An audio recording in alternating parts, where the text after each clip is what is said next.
Well, dang it. There we go. All right. So, sorry, everybody.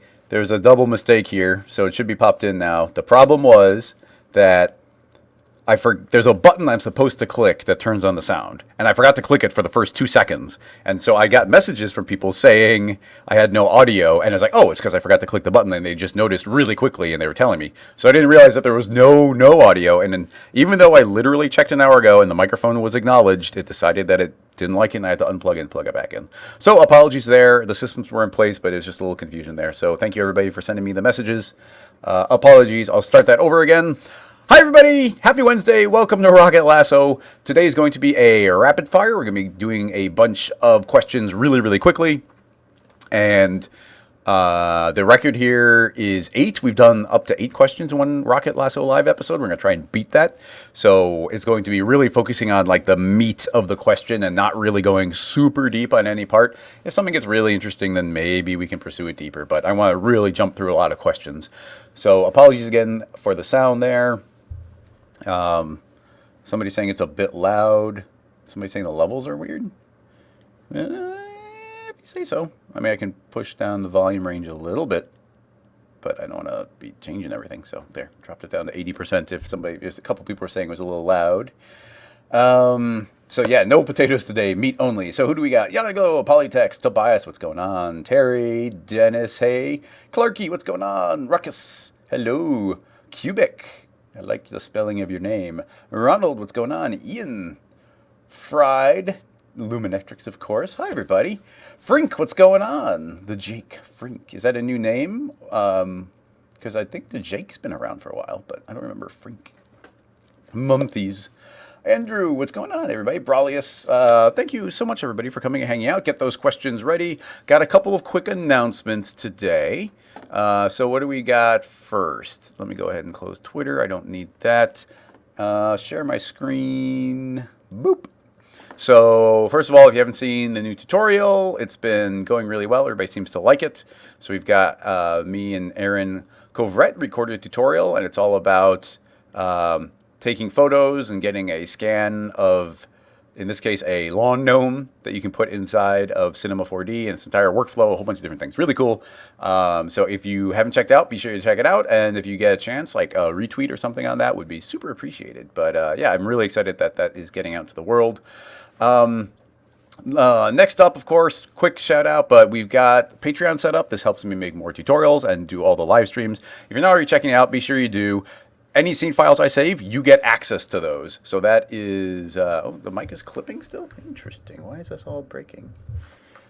Luckily, we're still in the pre-show, but I don't know why everything suddenly decided to break audio-wise. Thanks, Crossfader, for giving me a heads up. So, okay, I'm going to scroll back down to the bottom of the chat there. Okay, I just turned the little knob on the microphone down. I just turned the audio down in the streaming software. And if you guys can tell me if it's still clipping. So testing, testing, testing. Are we clipping? Hello, everybody. Yeah, go figure. Unplugging it and I completely forgot all of its settings. So sorry about that. But once again, we're just doing some little announcements here. So we'll start the proper one in a second. Thanks again for the messages, everybody. Okay, so okay, what was I talking about? Okay, yeah, we got Patreon. If you want to support, you can. If not, everything ends up for free online anyway. So this is just really supporting me and letting me do more of it. And if you support at the engineer level, then you get all the scene files, which I think is kind of one of the best values. And then there's a special bonus stream that happens on Thursdays if you're at the technician level or higher. So just a big thank you for that. I also want to do a extra quick shout out where, let me see, where I can click this button.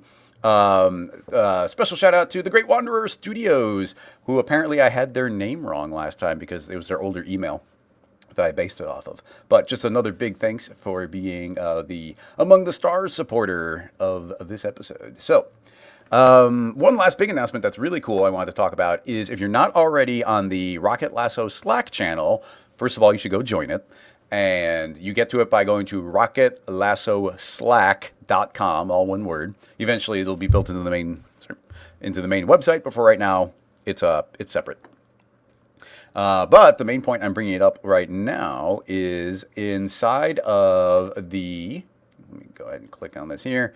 Inside of the Chain Projects channel, we have a brand new chain project going that Paul just posted. And he's got this really nice design document here with the whole chain brief, which is a breakdown of exactly what's going to be going on. There's going to be and this, I want to throw this out there. This was voted on by the community. I did not drive this, but they wanted to do an animation using the Rocket Lasso logo, the little rocket. So a couple weeks ago, live, we recorded a video on modeling that rocket in 3D, and I gave that as an asset that could be downloaded. The entire chain project is going to be based heavily on the Slack chain project that was done, which is really cool if you haven't seen it. So I'm going to go ahead and play this real quick. Pop this open. So I've got the audio turned off, but it's a tribute to Man vs. Machine and Slack. And everybody would take the Slack logo and go and just do a little animation, and they all get transitioned between each other. So it's a very similar idea, but going to use the Rocket Lasso logo. We got some assets for you and everything. So this should be really cool. If you haven't kind of checked it out, go check it out. It starts on June 1st. It's going to be running for most of the month. So go ahead and read up on the rules, and then go and join in. It's a great way of getting a little bit of extra exposure, working with some other people, kind of doing a team project, getting a brief. If you're just feeling a little stuck, it might be a really cool thing to go do. Alrighty. I think those are all the announcements for right now. I'm in the process of trying to arrange a guest to be on the live stream here. So essentially, on this episode, maybe a week from now, maybe 2 weeks from now, have somebody with me that I can be jumping back and forth with questions. It'll be a big experiment because they will be helping over the internet. So they'll also be watching the live stream, and then I'll pull them in and they'll be able to do it. It'll be an experiment. It might be clunky, it might be awesome. I don't know. Got to do some tests, but hopefully it'll be good. So that should be all of the announcements. I was taking some photos over the weekend, so I had to recalibrate the camera again, and it might be up a little high. I gotta slouch down here. Okay, I think that is everything. So let's start this off proper. Everybody start getting those links together, putting them into the chat if you're on YouTube or on Twitch, of course. I should be getting links for both of them, and we should be ready to go. Who else we have bop in here? We got... Hi Pro, what's going on? Steven, Fake Blood, Andrew, Sean, Byron, thanks everybody for coming and hanging out. Nano, what's going on? Eka, hello, General Moon. I like General Moon. That's a great question. So I'll be scrolling back through, grabbing all the different links from all over the place. Remember, if you're linking to a video, I need to know the time code or the specific effect, otherwise I won't do anything with it. And I need to see the artist or studio who made it, or I will skip right over it. Okay, and I'll jump around in the chat. And once again, feel free to repost your link. If I've gone way past it and I did a segment, you can repost it. Just don't spam it. All right, so I'm going to start this off proper, so I'll be right back, everybody.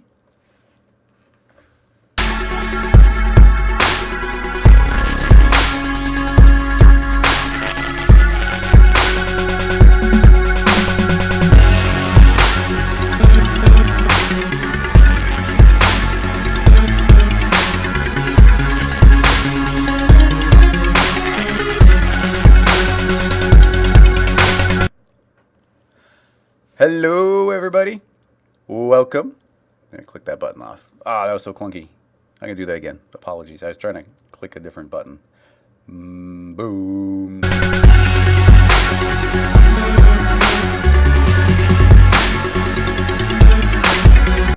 Hello, everybody. Welcome to Rocket Lasso Live. It is Wednesday. We've got questions ready to rock, and today's going to be a rapid fire, so we're going to be trying to get to the meat of the question. As somebody said, it's going to be all meat, no potatoes, so we're going to be jumping into lots of different questions here. Let's go ahead into the chat and click share screen here. Let's make sure we got our Cinema 4D popped up, and I'm going to go through and start clicking on some links. I'm going to click on this one from Fake Blood. What do we got? Ooh, we got a ziplocked hand. This is from Mate Steinforth from Berlin, Germany. Let's see what we got. Oh, creepy. So yeah, we've got this hand and it's moving around inside of kind of this vacuum form, or like, you suck all the pressure out from it. So that's really fun, weird. They got that hand going. I think we could totally make something like this. So we're going to do a very simple version of it, especially for our quick testing purposes. So let's go ahead and jump on into Cinema, and let's see what's the quickest way we can do something along those lines. Maybe we'll make a really quick kind of finger here out of a cube. That'll double for being both low poly and really quick to make. So my thought here is, what if we make a cube, and I'm going to scoot the cube over, and we'll put it inside the null. And if I were to copy that null into this cube again, we could scoot that forward. Now we have a second finger. And if we want a third joint, we could do that again. And now, cool. Now let's make a cube. This will be the palm. We got a nice little robot hand, T for scale. And we're just going to give it 3 fingers like that. A little big. Cool. So this will be 1, 2, 3. And I'm going to go ahead and copy that. You know what? This is supposed to be a super wrap. Well, I guess we'll just still do 3. And then here. And we'll put this one over here as the thumb. Yep. T for scale. Scale that down. And then maybe grab the cubes. Make it a little bit longer, a little bit fatter. Sorry for those flashes. There's a video card thing that happens with Cinema sometimes. Not sure what's going on. Okay, that should be good enough. We can put all of these into a single hierarchy here. So make a null, select everything, put it as a child of null, and then we can just go and record some keyframes. I think if I select all of the nulls, which are what are going to be animated here, then I should be able to click on, let's see, how do we do this? Let's go to coordinates. I'm going to go to rotation. I'm going to right click. I'm going to say animation, and I'm going to say add keyframe selection. So all I'm doing is saying as whenever these change, I want them to record. So we're going to just kind of randomize the animation here a little bit. So I'm going to go ahead and turn off position and rotation and parameters. And right now it's just rotation. I'm going to say I want to auto keyframe. And let's right away record a keyframe at the frame 0, and let's just go up to frame 90. I'm also going to record the same thing. So it's going to start and end the same way. But now if we go to, let's say, frame 15, if I make any changes, if I hit R for rotate and I start making changes, these should automatically be getting recorded. So I'm only keyframing on the nulls here. Let's go ahead and grab that one. Let's maybe even rotate it out a little bit. Let's grab this one. Rotate it out. And you can see, as soon as I grab this and rotate, you can see that the parameter gets keyframed. We'll bend that one just a little bit like that. We'll grab the thumb. Let's do a little something there. Not too much. I'm thinking, bend that one down. Maybe this one can tilt in a little bit. Cool. So that is recorded, and now we can fast forward to another time. And you see it's already transitioning back, but let's go ahead and let's make a fist out of this thing. So I'm going to grab all 3 of these. I should be able to increase our value and really bend these in. And then I'm going to grab just the first ones because those went too far. And let's pull that back a little bit like that. Cool. In fact, you know what? The tip there was a little far for me. Straighten those back out. There we go. I like that. And we'll grab the thumb and let's give that some rotation as well. Cool. So that becomes that. I do want this to be recorded, so I'll record a keyframe there. And let's fast forward back. I mean, honestly, it just straightens out. So this is not a good animation, obviously. But it should do something for us. Why don't I go ahead and just scoot these out? So, oops, shouldn't do that. I should make sure I have everything selected. And now I can scoot these keyframes around a little bit better. Just spread them out a little bit more evenly. So my thought here is, I'm not entirely sure it will work, but if we go and we make a floor, we move the floor down. Let's go ahead and make a color so we can see our hand a little bit better. Let's name it hand. And we'll turn on some SSAO. Let's go ahead and turn off our auto keyframes because we don't want to accidentally record something. And let's also go ahead and give this a quick save because we need to do some dynamics and I don't want it to crash. So scene files, let's go ahead and make number 1A hand dynamic in a bag.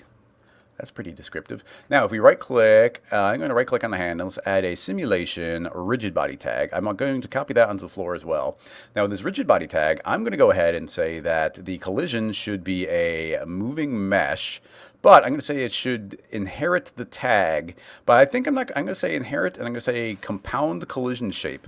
So I think it's always going to be looking at the entire shape as being a dynamic object. I'm not 100%, but my hope is that this will fall to the, yeah, okay, cool, it is working. You see it's falling to the ground, and it's behaving dynamically. So yeah, it's on the ground and it is now moving and wiggling. So that's working really well. I think I would like to crank up our dynamic speed. So I'm going to hit Control D, go to dynamics. Let's go to time scaling and set it to 200. So the dynamics are calculating twice as fast. It should keep it on the ground a little bit better because the dynamics are running quicker than the hand now. We could add additional things to speed it up or slow it down, but honestly, I think that's working pretty well. Okay, cool. So that is working. I'm going to hit save. Something, I don't know if it's a good idea or not, but something I'm thinking about is putting this into a subdivision surface and only giving it one subdivision so it becomes rounded a little bit. And that should help with putting a bag on top of it for sure. I think that is going to be pretty important. I don't like how rounded it's getting. I want it a little bit round, but not that round. So we have two options. One would be to use a bevel deformer, and the other would be, and this is going to create more polygons, but more polygons is not necessarily a bad thing here because it's just more surfaces for it to calculate against. So it'll be slower, but what am I doing? I want to find a simulate cloth surface, and we put that into the cloth surface first, and then into the subdivision surface. So what's happening is, if we hit NB, you can see that it's subdividing at one time. In fact, it's rounding it out, so I can put the factor down to 0. And then we subdivide that, and you see we maintain our shape a lot more, and then I like that. Now, the dynamics are still running on this hand, and I'm not sure if this will filter up through the rest of it, and indeed it does. So we can actually still run the dynamics on this lower poly version on the hand, and then it'll subdivide and then subdivide again. So that's actually pretty good. I like that. So yeah, I think that is good enough for that part of the process. Let's go ahead and give it another save. And let's go ahead and try and get the sucker in some sort of bag. So I think it should be pretty straightforward. Let's go ahead and create a cube. I'm going to go ahead and make the cube really skinny and hit T for scale and scale it way up. So we're kind of capturing the entire space. Something like that. And let's go ahead and change our display mode to lines for a second so I can see inside of it. And let's go ahead and scoot this over. We don't need it nearly as wide. Let's view it from the top. Actually, I mean, if we were looking at the reference a little bit more tightly, then we could have the bag be a little bit bigger. Cool. Let's go ahead and get some proper subdivisions going here. Let's go to X and go click, click, click, click, click. I guess X is not the one we can see right now. Oh, that's odd. From the top view. The top view must be from isoparms, so we weren't seeing it. So I think I want one subdivision on the height, and let's do a couple extra here. I want to keep it pretty light because obviously we are live streaming. And right now I'm just trying to make these all pretty square. So you see these are pretty dang square. They're all pretty evenly sized. So with that being the case, I think, well, there might be a couple extra steps actually, because this might really vacuum form really harshly on the edges. And that might go against what we were seeing. So we might, I'm not sure. There's a couple different things we might need to test here. I'm going to make a copy of our cube, which is actually our bag, which is in case I need to go back and change subdivisions. But let's go ahead and add a Cinema 4D soft body tag. And with soft body tag, let's go ahead and put, it's already soft body. So let's just hit play for now and see what happens. Okay, it's not horrible. Are we passing through it in the beginning? The bottom there might be a little close to colliding, so I'm going to give that a little bit of space. Hit play. You see it's inside, but it does kind of escape it a little bit there. Definitely a lot of things we can do to fix this. So the very first thing we can do would be, I think I'm inclined to give this a little bit of a margin. If we go to our hand, I can say that the hand should have a size increment. And actually, I'm going to intentionally go overboard here in the beginning to see if we can see this a little bit better. The idea being is as the finger is pushing up into it, I want it to have a bunch of extra space. I want it to not collide directly with the surface. It's almost like we're expanding the mesh overall, everywhere, so that it's, yeah, I think that's working. I can see where right here, yeah, see there's a bunch of space in between them. So it just makes it so that's not quite as sharp everywhere. So having done that, let's go ahead and let's see. Let's go ahead and, well, I mean, I guess one of the main things is just going to be really increasing our steps per frame. So we can go ahead and go to expert. I mean, let's go Control D, go to dynamics, go to expert, and then we'll start adding some extra steps per frame. We'll double it up to 10, and that should go way further. But you still see the fingers poking through the bottom.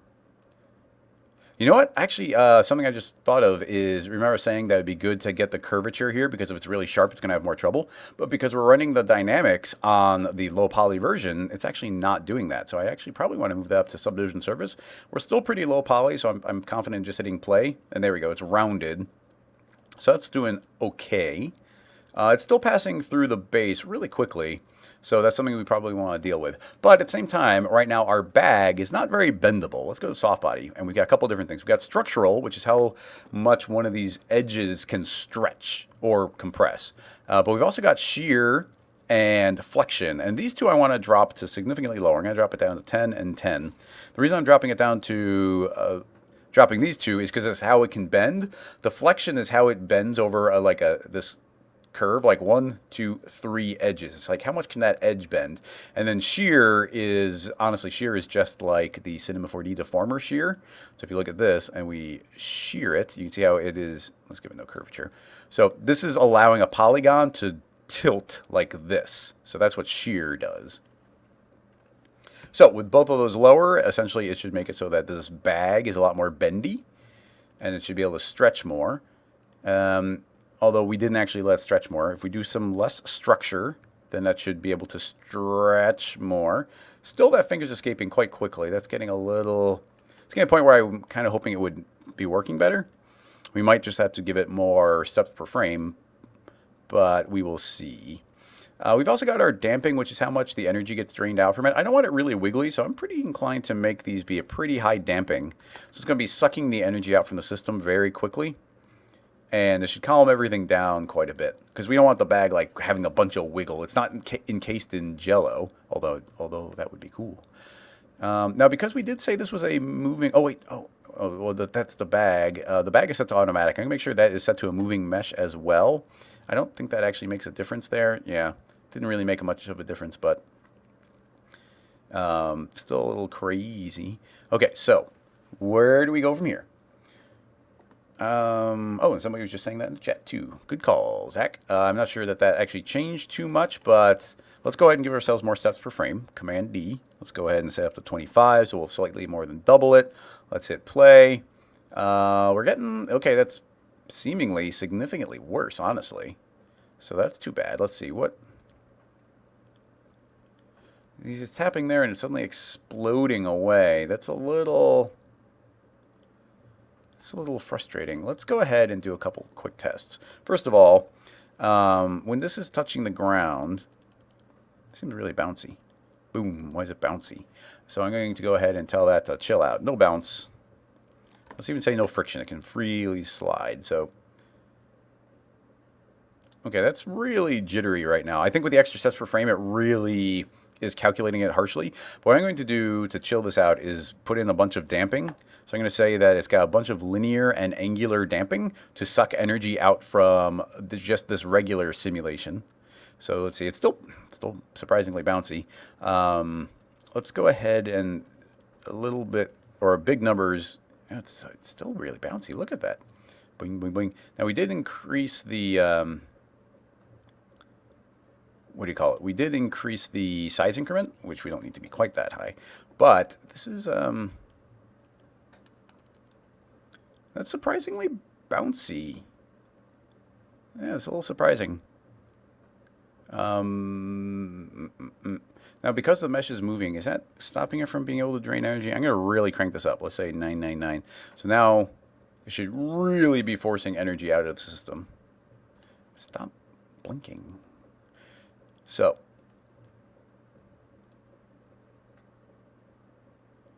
let's see. That did chill it out a lot, but it's still really twitchy there.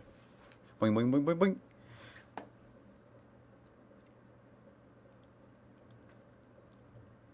It's a moving mesh size increment. I'm just curious if the size increment is what's really making that. No, that doesn't really change much. So it's just this overall shape is getting recalculated every single frame.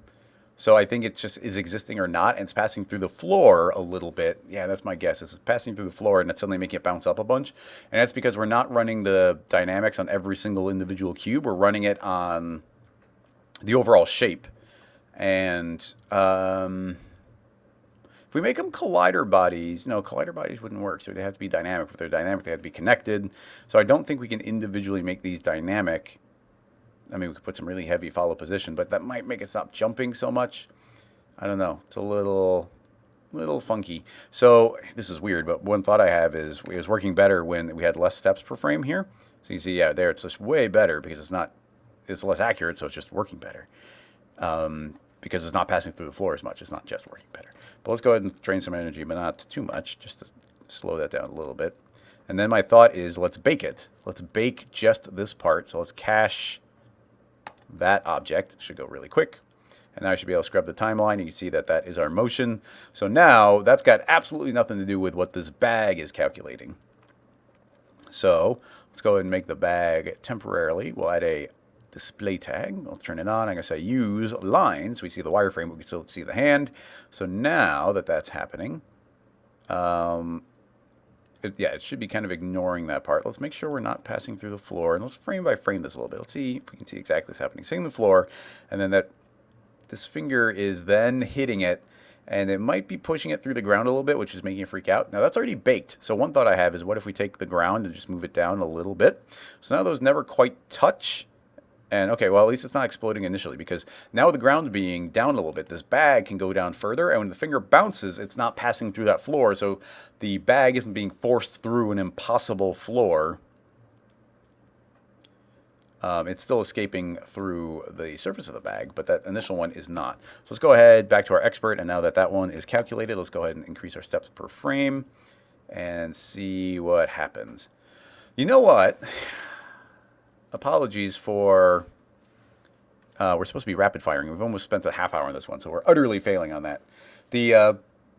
I think a lot of the problem here is the same way I was saying, is getting really twitchy and bouncy off of the floor here, because it's recalculating the surface every single frame as if it's a new object, because it's a compound shape. It's doing the same thing with the bag. Like, the bag doesn't know what shape it is because it doesn't have continuity from shape to shape to shape. It's just like, imagine if this was like an OBJ sequence where it's just like disappearing and reappearing every frame. I think that's the way Dynamics is seeing this, and that is throwing me off here. So what do we do? What do we do about that? I mean, I don't want to make these individually dynamic. I don't know. This might just be something we have to abandon here if we're going to be tackling more questions, because it's going to take a lot more time. It's ending up being a little bit more complicated than I thought it would be, because it's being calculated. The entire mesh is being calculated individually, frame by frame. Now, if this was a rig and we were running the rig through a mesh, then the mesh would have continuity per frame. I mean, honestly, you can usually, I don't want to model a hand on top of it. So yeah, there's a lot of cool stuff we could do. We might have to tackle this again in the future. So whoever asked a question, feel free to ask it again in a future episode. But we're going to move on to another question right now. So yeah, too bad, but there's some limitations in this process that I didn't anticipate. But I think if what I'm saying is accurate, like I said, picture this like an OBJ sequence, and that would just mean that the finger is suddenly passing through the surface, and then the soft body doesn't know what to do with that. That makes sense. I don't want to blame the dynamics for it, because that's just the condition that we're feeding it. So we'd have to almost start the hand again from scratch if we're going to work around that. Anyway, back to the chat. Let's see what we got.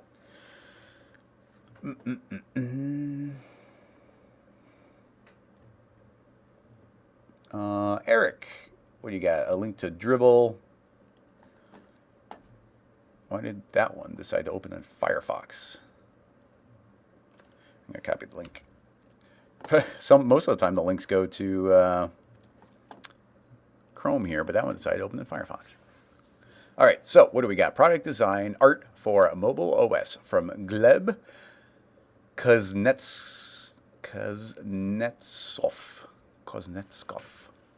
which is a very Russian-y sounding name. All right, what do we got anyway? So we've got a fun and funky marble type thing. Okay, this is fun. And then let's see how this is bending around. Is that something we should be accounting for? Now, I have made some marble renders in the past. In fact, back in the day, me and Chad had tried to work on this big, giant, epic tutorial, and I recorded like 4 hours of content. And then we never made the part 2 of it. But I did get to make some marble stuff. Now, obviously, one of the main things that's happening here is we're ending up inside of a refractive sphere, like inside of a ball of glass. That's where a lot of the fun comes in, where that gets really refractive. But the interesting part here, if we're doing the meat and potatoes, is the way that that shape is bending and twisting around. I'm going to keep this flat because we could make a cylinder, because obviously the reference has some thickness to it. But the part I'm kind of curious about, and honestly I don't have a specific thing in mind to make this work. Usually this video card thing where it's blinking would have stopped by now. It usually does it for the first couple minutes, but yeah, it's still going.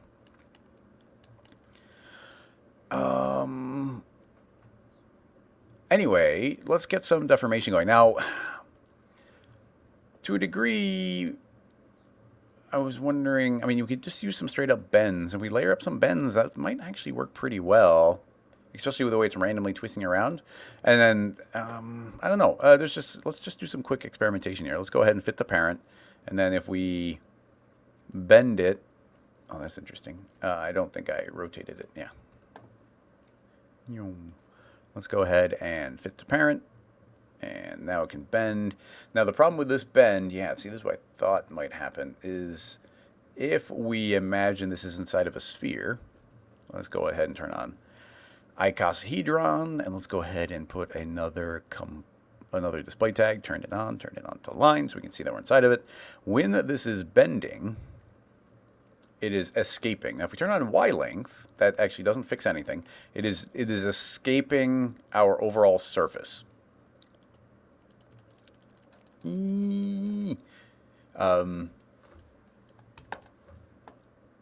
So that methodology doesn't work.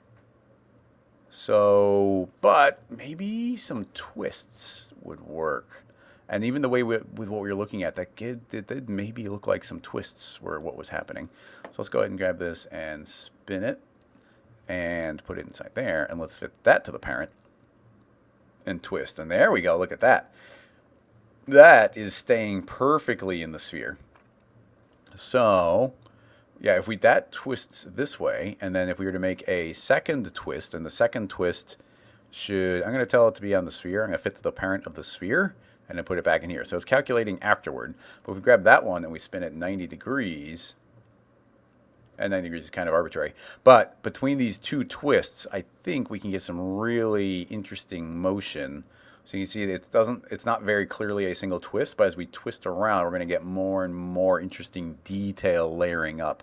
Now it comes to the very, very specific motion that we were seeing from the other one. I have no idea how to make exactly what they did, because every shape could be completely unique, and maybe one is a twist and one is a bend, or maybe there's some dynamics going on. But as far as getting the overall motion, I think this is getting almost exactly what I was aiming for. Add in some more subdivisions, because as you twist more and more, you're going to get, it's going to like become significantly less detailed. Let's go ahead and put a white disc on there and spin it around some more. Yeah, that twists around really nice. I think if you go too far, it'll eventually sort of break. But I really like the way that is looking overall. And then you go ahead and you take that and we put it into a sphere. I guess we already had a sphere. That one's already going to render, so let's make a new material. We'll just do this in vanilla cinema. We'll turn on transparency, turn off color. Under transparency, let's make a glass refraction here. And yeah, we've already got reflection. I'm not going to overthink that. Let's just go ahead and throw that onto the sphere, which should still render. And let's just make this white material on here. Let's just make it a gradient so we see something.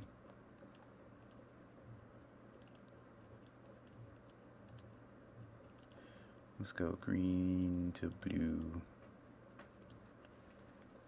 Render, and now you get your refraction, so that is slowly transitioning from one to another. If we had some nice lighting and everything set up, then I think you would be getting a very, very pleasing shape. Oh, that's interesting. If you grab the twists and I move them, oh, then that escaped. That's weird. I could have sworn I just moved one and it didn't escape, but maybe it did. Whoa, but look at these cool shapes you're making. But even that, like, imagine if you just, imagine if the question I was asked is like, how do you make this shape? It'd be like, well, maybe we would be like, okay, there are some twists involved, but the idea of it being at precisely this number, at precisely this offset, that is like impossible to guess. So okay, so this one can pass through. That's pretty cool, actually. You see, it's this 1 second twist. So that's what it looks like completely unapplied, and it goes through. It's going to transition it around and eventually stop and have flipped it around 90 degrees. That's pretty cool. I like it. So, in any case, I think that's answering the main part of that question here. So let's go ahead and jump to the next question, everybody. Fancy marble. I'm going to close down cinema real quick and see if we can get to stop flashing.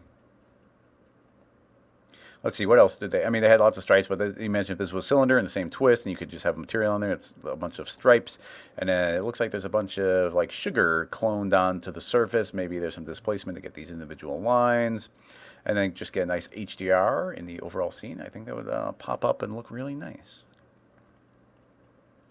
So, back to the chat.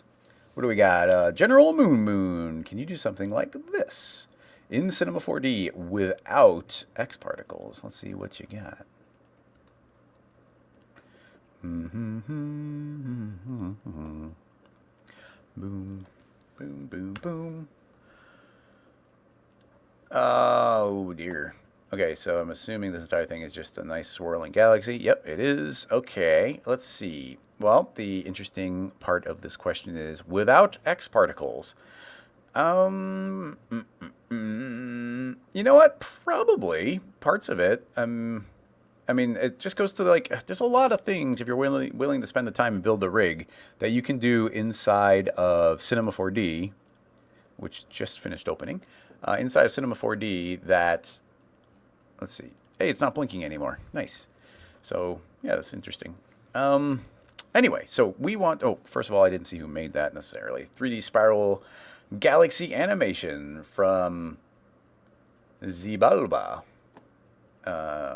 And the music is from Minecraft. That's very popular these days. It's making a resurgence. Anyway, back to trying to make something like this. One of the main, well, we're going to be using a whole bunch of MoGraph stuff here.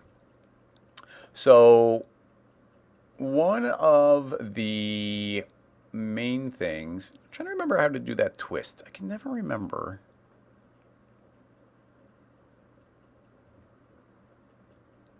How to make something spin. I guess you give it, is that a twist deformer with a fall off? Yeah, I think it is actually. So let's see if we can get something working. I'm going to go ahead and make a straight spline with a helix. Oops, that is not a helix. Okay, helix spline. Let's go ahead and give it a start and end radius of 0. Let's go ahead and delete that. And now we can take this and put it into a cloner, and the cloner is radial. Let's go ahead and make, I don't know how many spiral arms, 1, 2, 3, 4, 5, 6, something like that. So I'll put 6 and radius of 0, and let's lay this flat on the ground so we got this nice spiral going around. Cool. So we got that going. That's number 1. Let's go ahead and make our spline longer. I'm going to make it 1,000 long. And something I think might be cool, this might be silly to do, but let's go ahead and I'm going to put a twist deformer in here. So let's go ahead and use a second twist. Actually, am I doing this wrong again already? Because a twist, actually on a single level, it might work. Twist. Okay, twist, put that on here. And I'm going to say fit the parent. That doesn't work. T for scale. Just encompass the entire thing. And if we twist, okay, the hope was, yes, indeed, it spins. The problem is that the entire thing is spinning. The reason the entire thing is spinning is because we're just one slice through the twist, and the twist is twisting vertically. But now, what gets interesting is we go into the fall off, and I can create a spherical field fall off. And if I increase this to 1,000 radius, actually, I guess it would be 2,000 radius. Oh, no, it is 1. And then we go to the spherical field here and go to our remapping and give it a full remap. There we go. So now you can see that the fall off is enabling it to spiral on a single layer. So yeah, and even the scale of it doesn't even matter. So visually I like hiding the deformer, and now we could take that and increase the strength, and that's going to control how much it is twisting. Although that's kind of interesting. Look at the way it twists. It's a little bizarre. Interesting. That's a full fall off there. The twist scale, don't think that matters much. I'm gonna say unlimited. Oh, not, let's say unlimited. That doesn't change anything. Yeah, that's super weird. That's interesting. And in any case, this is not even a variable. I'm not worried about that part of it. These are surfaces for us to clone onto. And the reason I'm not worried about it is we could easily just make them twist by adding end radius on here and things like that. A million different ways of bending those into shape. So why don't I make a bend? I'll put the bend inside of the helix.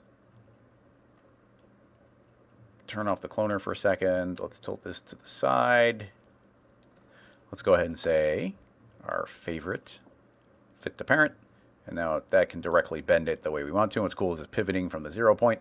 So now that that is happening, we can go ahead and start cloning. What I would like to do, I think, if we're going to have this render quick, relatively quick, is let's go ahead and create a light. And I'm going to make the light have no illumination, but it's going to have visible light. And in fact, I think visible, the better way here is going to be doing volumetric. I'm going to say I want volumetric fall off here. Let's go ahead to our visibility. I'm going to set the radius down to 1, and I'm going to make another cloner. And, oh man, there's so many different things we can do here. I've got a lot of different variables in my head right now. If we make this a radius of 1,000, and then we give it a skinnier height of, let's say, 10, you can see we've got a single light that is kind of stretched out. And if I hit render, we should just be getting this visible light. So that's all well and good. I'm going to brighten it up quite a bit. Let's say 200. And we should be able to render, and we should be able to see that kind of blown out, but that won't be that way for long. So let's go ahead and make a new material. I'm going to apply it directly to the light. And inside of the material, let's go ahead into our transparency channel. We could use alpha, but we'll be using some color. If you want color, you have to use transparency. So inside of the transparency layer, let's go ahead and make a noise. And well, let's go into the noise and get something. No, I will immediately put this into a colorizer. And in the colorizer, I'm going to say I want this to go from black to white. And now we've just got this little sliver in between. And wherever we put this, we're going to see this nice little sliver of lighter color. And wherever that lighter color is where the visibility should show up. So if I hit render, you're going to see that we now have a noise pattern. Let's go ahead and scale this way up. So I'm going to add an extra 0 on there, make it 10 times bigger. There we go. Now you can see we've got some noise scaling overall. That's pretty good, actually, already. Let's go ahead and cut that into about half. Hit render, and there we go. Nice noise pattern falling off overall on this shape. Looking pretty cool. Where things start getting interesting is the way we can start combining this. If I put that entire colorizer into a layer shader, let's go ahead and play around with some proximals. I'm going to go Effect, and let's say Proximal. And now we've got this proximal that we can feed something. I want to feed in our cloner. I'm going to pull out of this null, and let's put the entire thing into a connect object. I can put the connect into the objects, and let's go ahead and say that this should be seeing the vertices. So just by doing that, let's hit render and see what we see. Not much. I'm going to go ahead and say include sub-objects. Doesn't like that. And I'm pretty sure if I turn on these, that's not going to do anything. Okay, so it's not liking the connect object. It's possible that this is not reading as a spline. So I'm going to go ahead and put this into a spline mask and try feeding the spline mask instead of the connect. And hit render. And still not quite working. A little surprising there. I'm going to go ahead and make this editable so we get a final spline. I'm going to copy that, hit undo, and then paste the spline. We turn everything off, and now we just have this one finalized spline. Now we should see that there's a lot of points on this spline. So let's go ahead and try dragging that in directly. We'll see if that acknowledges it. Now it did acknowledge it, so there's something there it didn't like. I'm almost inclined to, I want to do this as a rapid fire. Normally I would want to spend some time and figure out why this procedural hierarchy is not acknowledging. There might be a way to do it, might not, but let's move forward this way. Now, having done this, we've got this nice fall off. It's all combined. So once again, I'm trying to do the somewhat simple version here. Right now it's adding, but we could say lighten. And now you see we're going to get a nicer fall off on those. So those are falling off nicely.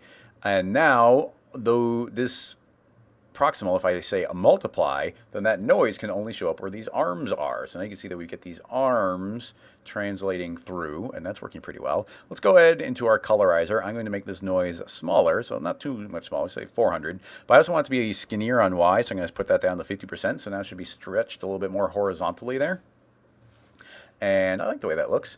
Now, we're getting a little bit more detailed here, but you're going to see that we're getting some problems here. We're getting these nasty lines going on. And I'm not going to go into exactly the mechanical reason why this is happening, but this is pretty easy to fix. If you go inside of your light and you go to visibility, there's a setting called sample distance. And if we start shrinking this, it's going to start essentially adding resolution. So as I did that, you see we still get a couple of these little lines, but overall it's looking a lot better. So if we drop that down to 5, then it's going to look even better again. But you are instantly seeing it is taking a lot longer for that to render, but those lines are indeed now gone. So a little something to keep in mind there. Let's go ahead and zoom out again here and take a look at what we've got overall. We've got this nice little wiggly lines traveling, filling up this different space. And I think you can see where we'd be able to start combining these and doing some interesting things. Like I could combine these, make these a little bit sharper so that this transitional line, there's less of it. And now we're just going to see these smaller wisps going. That's pretty cool. So yeah, that's looking nice. If we want to, let's go. Oops, didn't mean to close that. If we wanted to, we could go back in here. We got our proximal. We could set this back to add. So now they're going to be a stronger strength going down all the individual arms. And then we've got different fall-offs here. We could set that to a smooth fall-off. Right now it's linear. I think it's looking fine as linear. Now, I did want to go into that we can go into our colorizer here. And these can be colorized. So I could say that that's white, but let's say that this transitions into a nice bright teal color. And I'm going to steal that on both sides. So now we can transition from white to the teal to the black, and now we're going to introduce this color into it. So we have the ability to add color, and we could add additional lights and all sorts of things in there to start getting extra little wisps and nebulas. And this is just one noise. Think of all the different noise types we can put in. Let's put in a Naki. Now it's automatically more detailed, so it's probably going to look noisier. But yeah, look at this cool, that's really nice looking. And because it's a more detailed noise, I'm going to go ahead and more than double the scale of it. So now we're going to be not getting that nice smooth pattern as much, but we still get this really nice nebula-esque pattern going. So yeah, so that's a pretty good start there overall. And then, I mean, I don't want to spend too much longer on this one.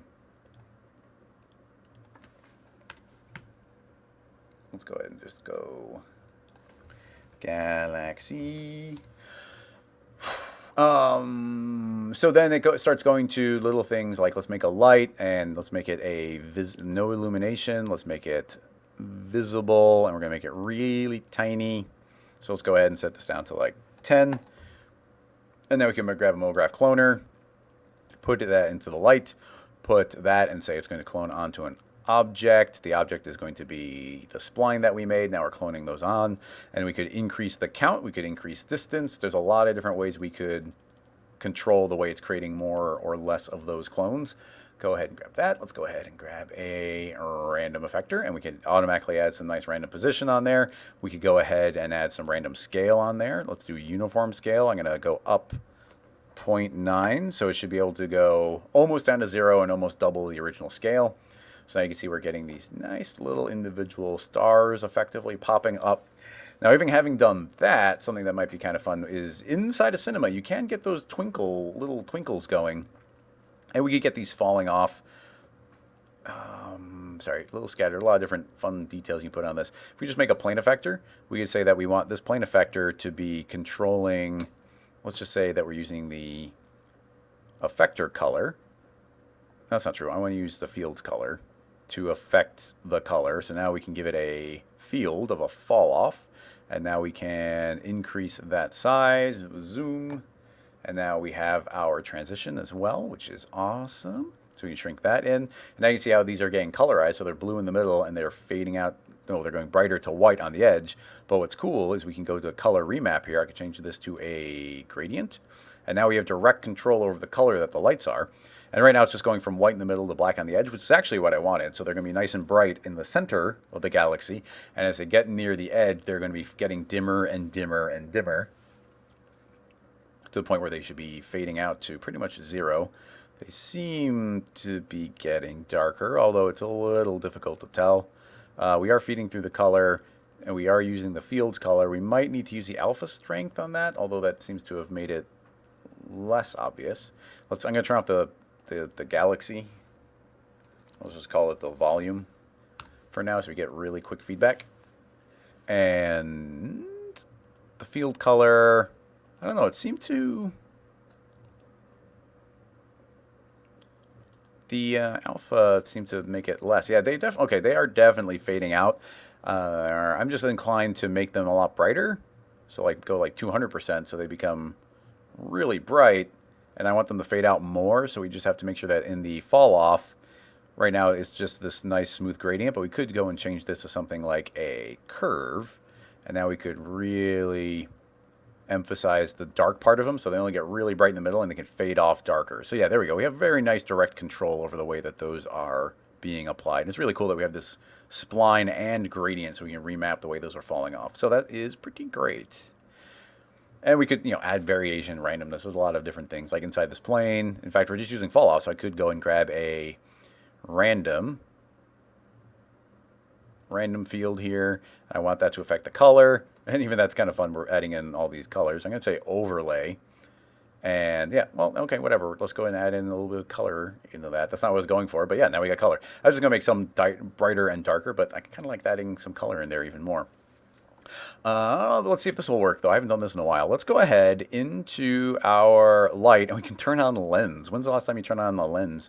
Now, we don't actually want a reflex. What we do want is a glow. Yeah, we can go and make them yourself really specifically, but let's just go ahead and turn on some of these presets and see if we get a nice looking one. In fact, I'm just going to scroll through and find something really distinct. So we got all these different ones. There we go. That one's pretty good. Blue one. So we could go into edit and change all these. And the only thing I'd probably want to do is remove the color. And now if we hit render, it won't happen right away, but you see that we get the lens flare as a post effect. Obviously, that's cartoonishly huge. So let's go ahead to the aspect ratio. Actually, it's not aspect ratio. It's the overall scale, I would think. Here's our scale. Let's set the scale down to 10%. Hit render. Okay, there we go. A little bit better. Smaller now. Let's say 2%. And now those are getting smaller still. Now we could go to, unfortunately you can't see it unless you scale it back up, but we know 2% is pretty good. So if we go back into our edit here, we've got all these different elements, and this one element here is really bright. It's hard to tell what's doing what. Wait, don't want to spend too long on these. I'm just going to scroll through and find the most distinct kind of lined one. Because all these have a lot of glow. There we go. That's not much, but if we set that back down to 2, yeah, there we go. Let's go up to 4. There we go. See, you get these little twinkles on them. If we had different lines, spend more time on that, you could get those all doing their own individual thing, and I think it would start looking pretty good. So I'm going to tell this spherical to chill out a little bit. Those can still be up a little. Yeah, it twinkles all the way down. Turn on the volume again. Let that render. Now we're going to have these individual lights. Remember, the twinkles don't turn on until the post effect, so it has to render the entire image. And then at the very end, it goes pink and then cranks them on top of everything else. These are looking a little overpowered. We got to keep in mind that they're on top of the light. So we could chill our overall light back down to 200 and probably go to our lens. And right now we have a brightness. Set that down to maybe 50%. Give this another quick save. Let's take a glance at our reference. And, there's a really bright one in the middle. We got all these individual stars. They got lots of different colors. There's lots of nice little colors throughout this nebula. Something I had been going to do was create a series of different lights to run it through, but I thought it would be render quicker if we had a single one, which I think it is. And yeah, these are a little bit more chilled out. But having said all that, we've got we've got these spiral arms going. By the way, this is falling off a lot towards the edge because of the light. This overall light itself, if we go to visibility, you can see that it has a fall off. So it has a regular fall off and this fall off angle. If we just turn that off, actually, it should be super bright all the way to the edge. Yeah, so this is going to be full power all the way to the tip of the arm, and you see that's going to be like cartoonishly bright. But that's actually not... I would do something like that, because then I would put a second big fall off on it via a proximal, and then have the proximal multiply it as it gets near the edge. The only sad thing, I really wish that, and maybe in the new node-based materials, there's a way to do this, but the proximal is only ever one radius, so we can't make it get skinnier as it gets near the edge. So that part's a little frustrating. And I don't know if making a series of different lights that got smaller near the edge, if that would improve or not. But in any case, the last thing I will mention here is if we did want to get different colors inside of there, we can go back inside here. Right now we're just applying the color in our overall noise. It's just being applied directly, but we could overlay any kind of noise that we want to anywhere. We can make a second noise. Let's go ahead and make this one once again pretty skinny vertically. Let's make it pretty big overall. Let's give it a pretty heavy contrast, and let's go ahead and make it be yellowish and dark bluish. So we get these two different colors. If we take that and overlay on top of everything, then that's going to also affect the color. So now we get different bits of color in different areas. obviously I like this better with the fall off on there. Let's turn the fall off back on. In fact, we have two different fall offs. We could make this number go lower, and that'll fade off, but it should be a little stronger as it nears the edge. That's a little better. There we go, and we get the twinkles turning on afterward. And it's not horrible to render. It's doing quite all right. There's different fall offs that we could give these arms so they fade off better, or do different clones throughout different parts. You can really layer up a lot of different things. I mean, we could copy that entire volume, just call it light again, and this one could have a bunch of fall off, and then this one is no longer a volume, so let's just make it pretty dim, and let's give it a yellow green color here. And now this should just be overall, let's remove that material, and then just make it a visible light. There we go. That's what I wanted. And now you can see we've just got this little soft glow that's going and traveling all this additional distance. Let's make a duplicate of that, and now let's make this one pretty bright. And in fact, the color's probably fine, but under visibility, let's go ahead and make this even, so it's just kind of round, and we'll shrink this one up quite a bit. And now this one will be this big bright glow in the center of it, so you're going to feel that nice ambient glow. And then, of course, there's things like making more clones. Like we have extra clones in this spiral, and that makes sense. And we could go ahead and make even more of those. Let's go ahead and go up to 55. So we got lots there. But let's go ahead and duplicate that entire light object here. And then this one, I'm going to set it to, let's just do a grid array. And I'm going to make it only a height of 1. And let's increase our grid to 1,000. 1,000. So that's nice and big, kind of eating up the entire thing. Let's go ahead and make more, a whole bunch. 17 by 17 should fill it up quite a bit. And I guess this is more along the lines of 2,000. 2,000, so now you see we got a bunch of them. Change our form to be a sphere or a cylinder. And that's interesting. Does a sphere have a size? Where did that,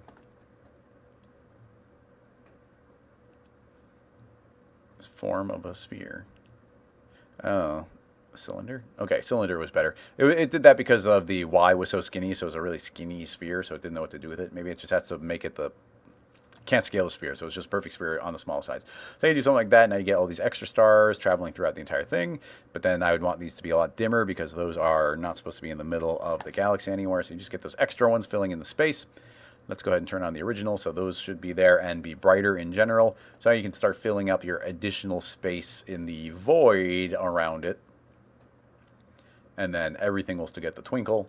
So yeah, it's taking these things and layering and layering and layering. And I mean, what's crazy is everything I'm doing right here, we could have done in like Cinema 4D version 8. So that part of it's kind of crazy and fun. The fall off on the proximal is annoying me a little bit, but maybe if we did smooth and lighten, that would go a long way. There's also, let's see, which one's going to have the least on the outside? Square, yeah, square or smooth. We'll just leave it on smooth. Yeah, oh, there we go. I like that a lot better already. See how smooth it is on the edge. So I'd probably make that a little bit fatter now. Grab these arms and increase the end distance. So that double might be too much, but let's see. No, that's way better. Look at that. Gorgeous. Look at our galaxy. Look at it shine. I'd probably take, I mean, it's just, you just keep going and going. Brighten up that overall disc. This one's looking pretty good, but I'd make it a little bit brighter. Maybe pull it a little bit more into the green range. And that we will wrap this one up. So put your questions back in again, if not, or if you have another question. And yeah, look at that. Pretty fun, all in vanilla cinema.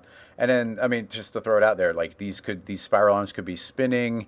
The entire volume could be spinning with it. And that would be important to move it because the way this material is applied is important. But keep in mind that we could also have, we could just go inside the noise here. Inside it's one singular noise, and we can give that some speed. And you want it to be probably pretty slow. I'm going to say 0.5 just so we see it quickly. But that little bit of animation speed is going to make it so those are transitioning. And then, I mean, I guess I'll just make a null, select all, put it into the null. And then we can keyframe that. So at the time of 0, H, let's record H. So there, we'll go jump here. I mean, we can do 360. It's going to be super fast. So let's just do 90 degrees. And then let's select those keyframes and make them linear because they should not be accelerating or decelerating. So now it's going to do that. I mean, that's still cartoonishly fast. So let's just have it go 10 degrees. Boom. Just that little bit of speed. That's a little bit better. And give it a save, render, output, all frames, half the resolution. And let's make it square. Appropriate for Instagram. Let's go pretty close to it. And then there's a galaxy. So would that be the ultimate and long lens? Ooh, yeah, let's do that. Yeah, and even here we can be kind of among some of them. Let's see what it looks like as a still.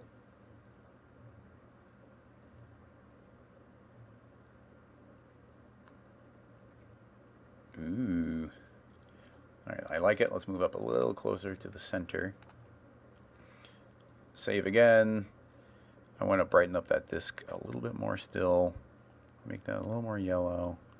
Make that a little bit brighter. Another quick test.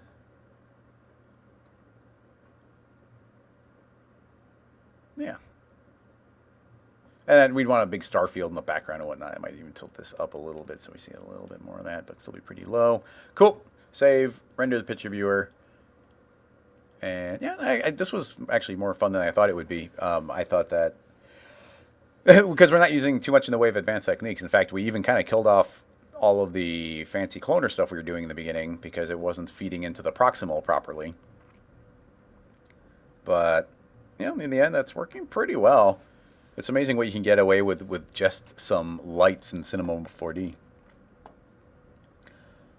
I'm going to check the chat. Let's see what you guys are saying while this is rendering a little bit. Happy Wednesday, everybody. Joka, welcome. Stans, hello. Dan, what's going on? Definitely a long lens. I can see everyone's house from here, yeah. Yeah, I'm surprised the noise looks so nice. This was, considering I just essentially grabbed a random noise and overlaid it by a random color, it's actually looking shockingly nice. But you know what, Naki it's just the best. It's just the best organic looking noise. It's so good for so many things. You invert it, it looks cool. You leave it like that, it looks cool. We could even, this, we are cloning a bunch of stars here, and then we get the nice lens flare. But even having done that, we could have had it so that the volumetric light could have also had little proximal stars being generated within the light field, would have also worked.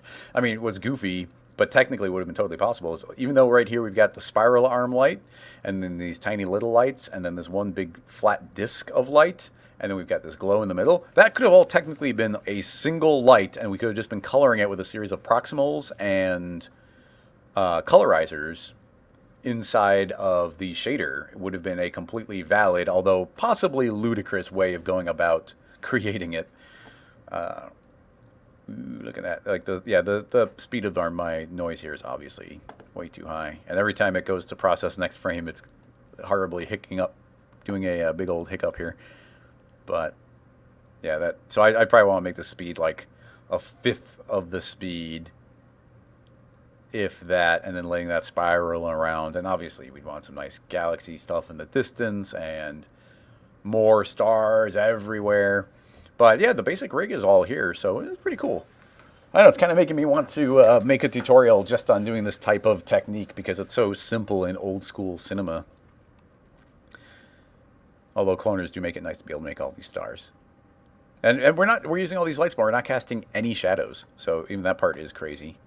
So yeah, let's go ahead and move on to the next question. We might let this render a little bit, but I don't know. I guess just for fun, I want to eat up more of the view with our camera. Also, it's important to remember that it's square, so we're really seeing more like something like this. So I do something like that, have this be more up in the air like that. I like it, and then go into the noise and make that go way, way slower. I mean, honestly, 1/5 of the speed is still probably way too fast, but I'll leave it that way. Save, render, and back into the chat. Oh, yeah. I can't wait for Naki to be in Redshift as well. I need my Cinema 4D noises. I need them. There we go. That's better. Better framing overall. A nice little bright light. Anyway, yeah, so there's a bunch of cool effects in the Cinema renderer. It's just that they're so destructive, and you can't see what they're doing until it's finished an entire frame. But you know, we do have things like the highlights. Highlights might be able to add these little bright points on the stars, even without having to do the lens effects. And there's object glow, which maybe could be cool here. I don't know. We could be applying fog. There's a lot of different things we could layer up and do that might be interesting. But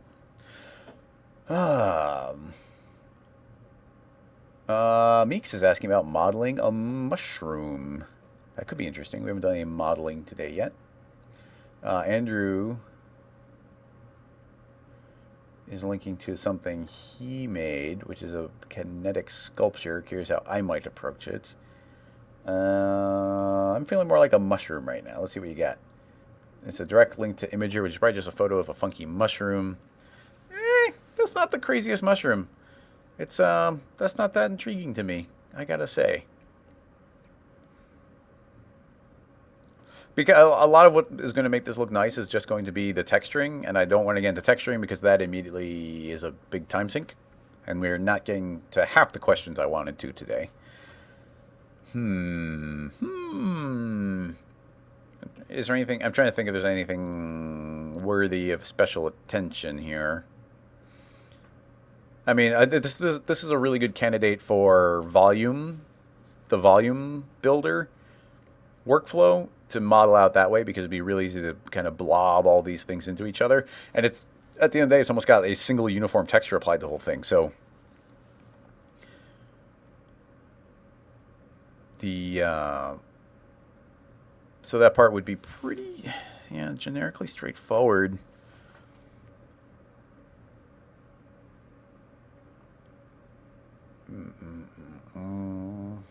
Yeah, I'm not really feeling much there. Let's see what else we got. Instagram. Whoa, weird overlap. Tavo Studio. I feel like we've looked at one of those before. He is doing, it seems to be a, did you call on a specific time? Fried. Yeah, you got photo 1, photo 2. Looks like a bunch of different renders of it from different angles. Let's see, number 9. Yeah, look at these melts and everything. I do like the melts. So the melting part is the intriguing part here. So they use this to model out a liquidy-esque number 7. And to my eye, the interesting part here is these melty effects. I'm trying to think of... Are they calling out specifically any particular way they did it? They're not. I got a lot of different possible ways popping into my head. I'm trying to think of what the... Because some of this could be really intentional.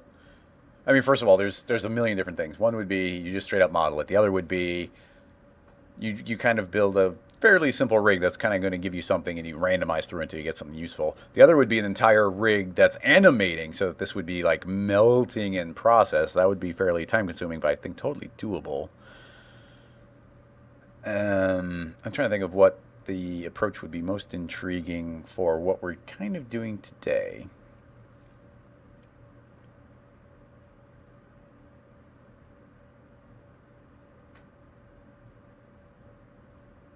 I do love the stringiness. That's pretty cool.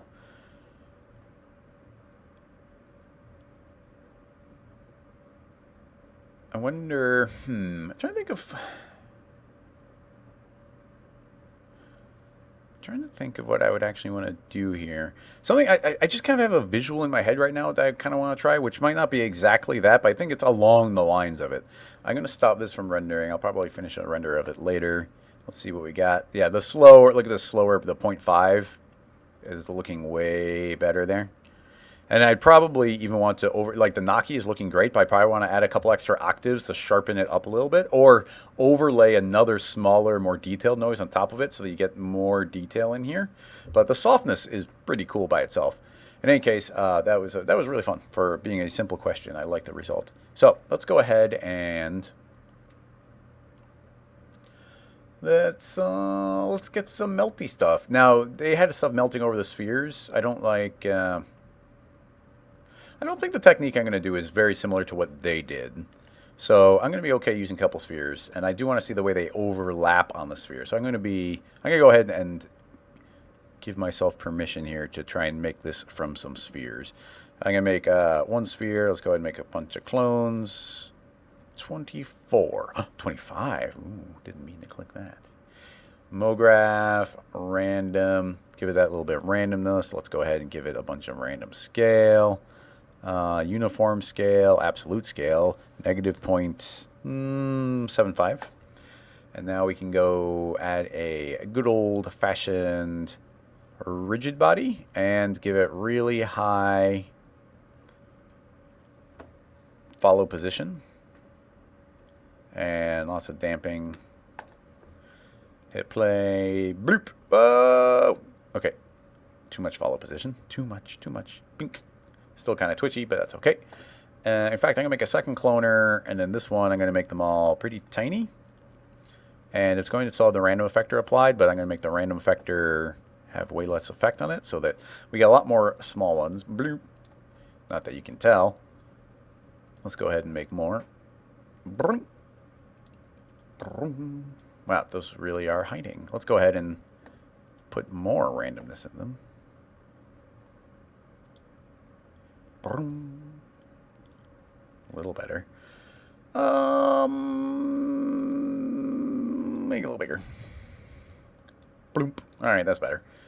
Too many now, though.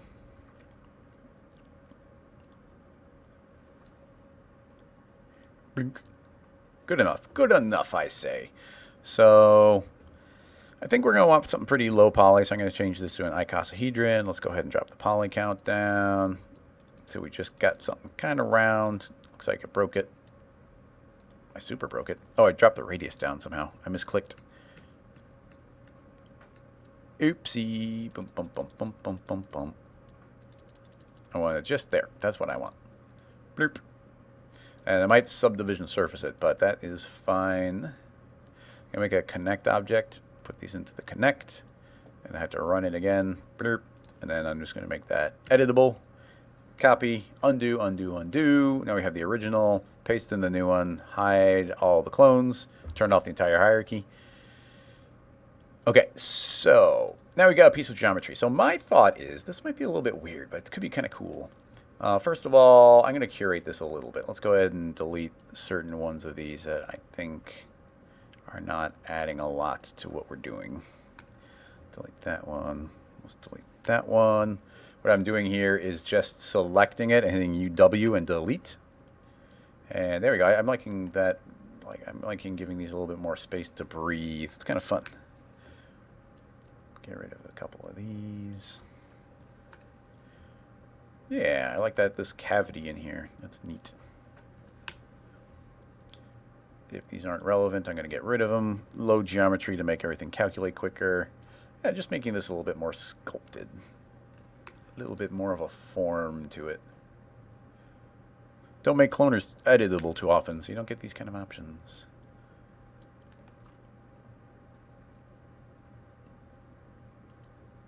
That, and then I'll be done. There. Okay, that is our sculpted shape. I like it. So what is next? Next up is saving it. Let's go ahead and save it as number 4. I'm just going to call it Melty. All right, so I don't know if this will work, but my thought is, what if we clone an arc? Maybe a circle, but I'm going to do an arc. Maybe a circle. Okay, let's do a circle.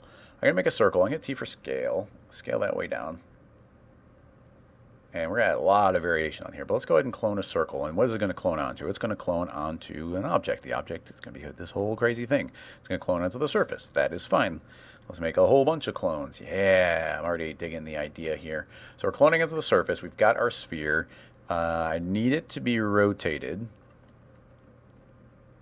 like that, 90 degrees on P. So now, if I were to make the sphere smaller, you see that we got all these little arcs cloning onto it. So that is what I'm going for there. And, oh, there's going to be some challenges here. Because if they're not all passing through the same point, it's not going to be easy to grab them. Let's just plow on through, see what happens. So we got a bunch of clones. Let's go ahead and make... Oh, I'm going to make a random vector. So we can get some different scales. Not position, but yes, scale, uniform scale. And let's make them bigger and smaller. So 0.66 is fine. Nice big ones, some nice small ones. Cool. So here's where the challenge is actually going to come in. If I were to feed this entire thing into a connect object to make that editable, you're going to see we're going to get something like this, which is pretty much exactly what I want. And then, so yeah, let's go ahead and do that. I'm going to make that editable and copy it, undo, so we have the entire rig again, paste again. So now we've essentially got this and this. I'm copying them into a new scene so we can work from it, but we still have the old one if we want to go back to the parts. B. Okay, so here's the part I'm not sure. How do I select all the points that are inside of the spheres or outside of the spheres? That's the part I don't know. Unless we can Boolean them out. Is there any way to do that? Is there any way to select all the points inside of a volume? Don't think there is. If I just use my regular selection tool and we say only visible elements, we make it really big, I still think that this will pass through. So if I do that, oh, maybe not. Maybe not. All right, well, let's give this a try. It might not be perfect, but it's a technique I don't think has to be perfect. So I'm going to do that. I'm going to do that.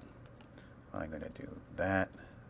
We're just going to rotate a couple of times and keep selecting everything. We should be constantly getting a couple extra points. If we don't get them all perfectly, then we don't get them all perfectly. Don't know if this is working, but if we select our connect and I invert my selection UI, oh, look at that. It's totally sort of working, so that's cool. Now you see that we definitely missed some points. In fact, we did miss some points, and I want to try and get some of them. So I'm going to select them all again. Oops, and let's stop it. Select. There we go. I'm just going to make sure we're seeing this inside a little bit better, because those were the ones we seem to have blatantly missed a bit.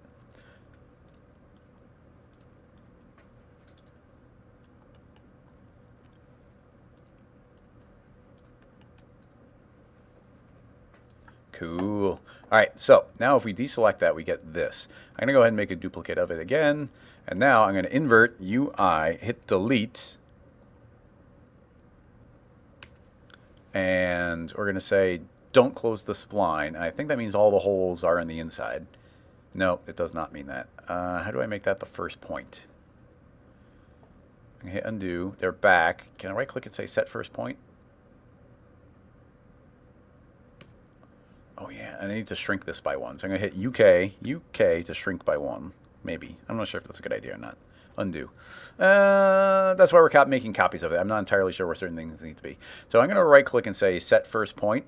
And I think that just means one of the points on the inside is going to be the one that's the first point, but that's actually fine. If I hit delete and now hit don't close the spline, I think that does mean that where they're closed is inside somewhere.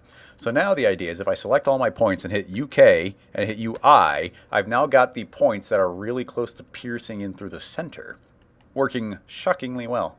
So having done that, I think we can go ahead and add a spline dynamics or a hair dynamics. Let's go hair tag, and I'm going to say spline dynamics. I'm going to go to properties. I'm going to say fixed, and now none of those can move. So a basic thing would be, I'm going to hit save again. I should be able to play, and all those are going to droop. So that's good. That's a good start. I'm going to give it a bunch of drag. Let's say 90% drag. Let's give it a lot of stiffness. And hit play. Let's see. They're going to slowly droop down. Better. Let's give ourselves some more frames. And now, the important part is let's go ahead and make this a collider body. It's still pretty low poly. So let's go ahead to hair tags. I'm going to say hair collider. Forces. Let's just see what this does by default. I'm going to hit one frame forward because I'm not sure. It's pretty low poly, but I'm going to hit. I don't want it to go crazy. I want to make sure it's still calculating. It seems safe, so we haven't lost much if I crash. So hit play. Okay, it is going, but going real slow. So those should collide. I'm going to pull off some of the drag here because we don't need it running that slow. Let's say 35%. Play. It's going to take just as long to play, but it should take less frames to get to kind of where we're going.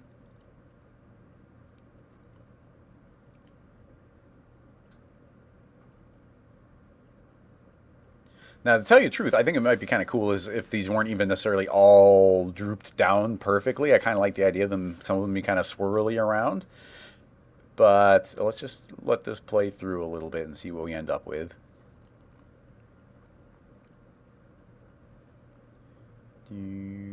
Yeah, the collisions are definitely working. Unfortunately, I think most of them are going to be drooping down pretty far. Like, I'd love if we had some more draped across certain surfaces. And I guess we might be able to do that, honestly. I kind of like the idea. I'm going to rewind. Let's see. First of all, forces, gravity, cache, advanced. Okay, steps. I'm going to see if we can drop the steps down to 1 to make it calculate quicker. And then let's grab our surface here and give it 0 bounce and 200% friction, which apparently 100 is as high as it can go. There is no friction here, so we won't worry about that. And then the one thing I want to make sure is if I don't want to play through the entire simulation and then lose it. I guess we could cache it. That might be a good idea. Let's save it and cache it. But if we cache it, I can't cancel it until we get to the end.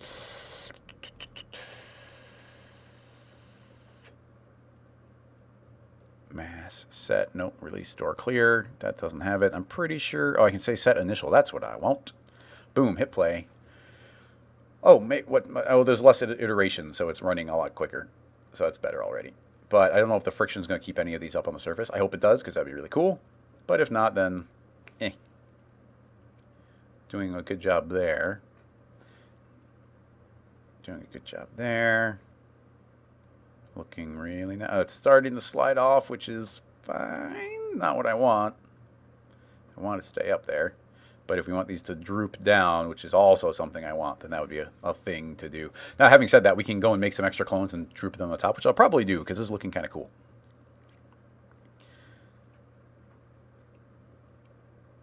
Oh, look at that. Pretty good. Pretty good. Give it a little more time to settle.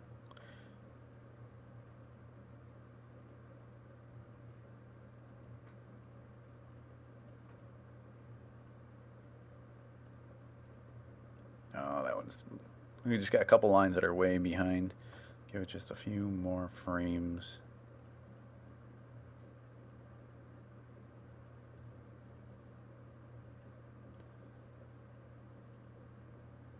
Good enough. Set initial.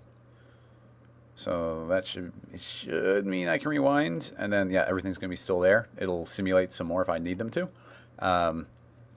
And I think I can delete the tag, although I will put it into a connect object and then make that editable. And now we do have the one in this form. I can undo and get back, and now I've pasted it in again. Yeah, so now I've got I've got this one been made editable, so now it's not calculating anymore. And now, just for fun, just because things are looking good, I'm going to go back to our scene file here, to when we had our cloner, copy that, bring that into this file, and turn it on. And this time I'm going to just say that it is, let's just do a radial, that should be fine. Move that into the air, set that to that. Push those around. Oh, I didn't copy the random factor. My mistake. MoGraph. Random. Scale. Uniform scale. Scale up, scale down. Couple more.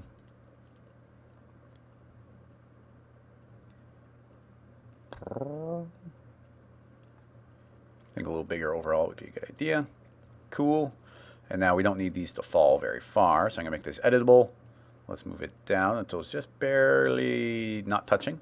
Let's steal the cache tag.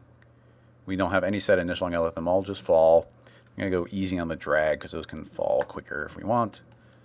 And yeah, I think it's fine. I can hit save and let's hit play. That's even fewer than before, so the calculations should be quick. I didn't lower the iterations, but it should be fine. This still has a really strong friction, so this should be catching those lines quite readily. And this should just do a good job of coating the top of it with some extra lines for us to play with. Now, even stopping it here would be cool because you get these lines draping upward, and that would be cool. I have a lot of stiffness here. There's a lot of stretching going on some of these lines. That's bugging me a little bit. Maybe it's closed or shouldn't be closed or something. I'm not sure. I'm expecting these to swing in more, but they just keep stretching. A little strange. They kind of eventually are. And we got this nice draping on top, which is what I wanted.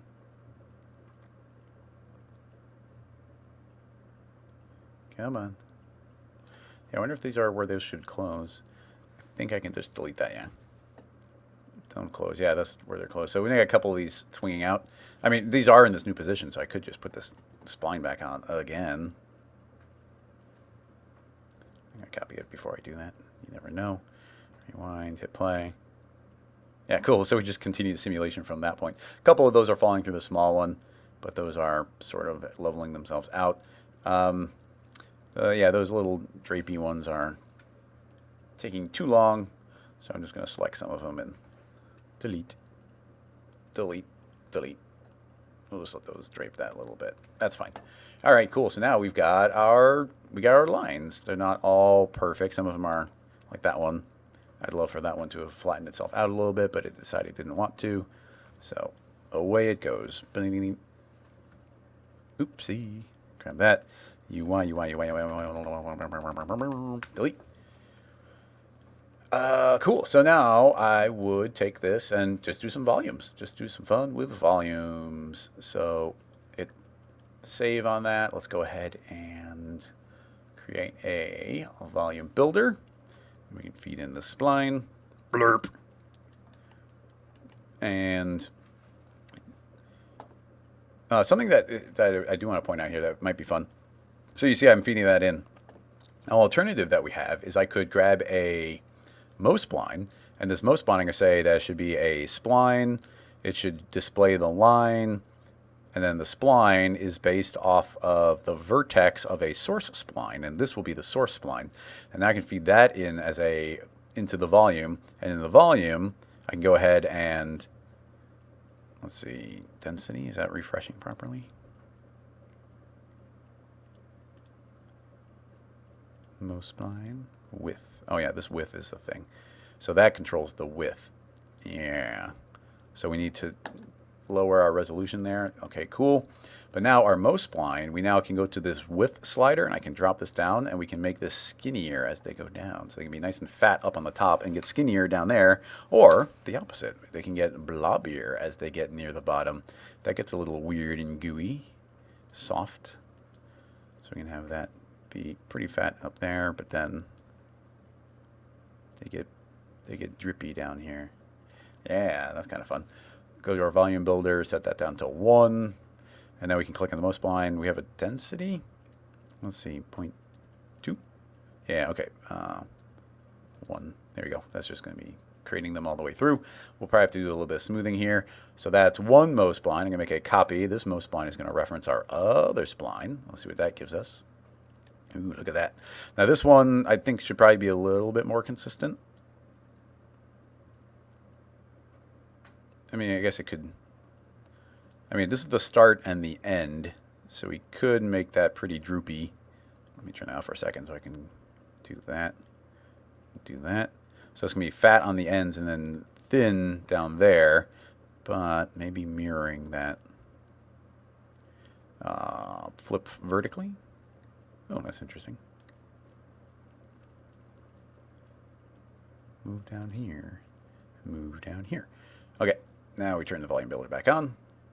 There we go. They get fatter down on the bottom and the skinny up on the top. Tell you the truth, I'm not sure I like that. Might like it better the opposite. Yep, we got that. They're not. These are all pretty fat, but I think everything's gonna look a lot better if I make them skinnier. Yeah. And now if these pass through each other, they should be blobbing properly into each other. And let me think, what are we missing that would be good? I mean, just draping more up on the top would be good. And then maybe making a handful of these spheres. That might be kind of fun. Making a handful of these spheres also part of that volume. So we'll shrink this up. Or, what is it? Middle mouse button, drag left. That one, that one, that one, that one, and that one. Boom. UP to split, delete off the old one. Now we've got this new one. Put that into the volume builder. Now those are going to get blobbed. And now we can go into our volume builder and put in a smoothing layer up on the top. Now this might erase out a bunch of our lines, so we got to be careful or make our lines fatter. Probably make our lines fatter, honestly. What's a nice minimum here that doesn't disappear? Because I want this smoothing.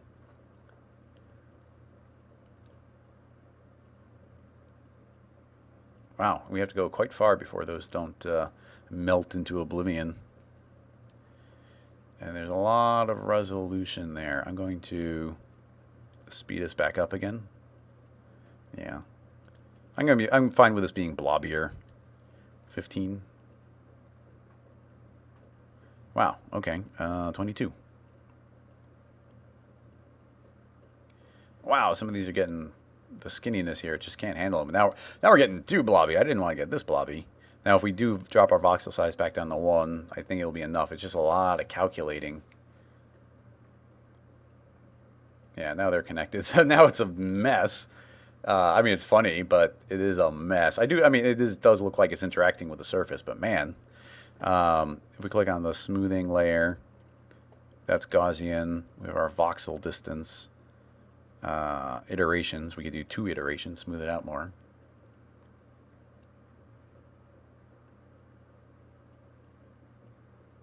Yeah, it's better. Let's make our builder. No, not our builder, our mesher. I keep doing that. Builder into the mesher.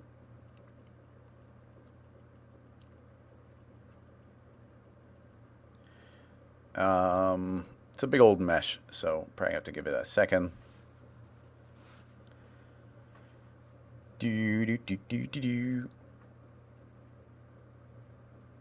Calculating. Volume builder, 50%. Come on, you can do it. Why I put too many subdivisions on the most spline? There we go. It did eventually figure itself out. I'm just gonna make it editable right away. That's fine.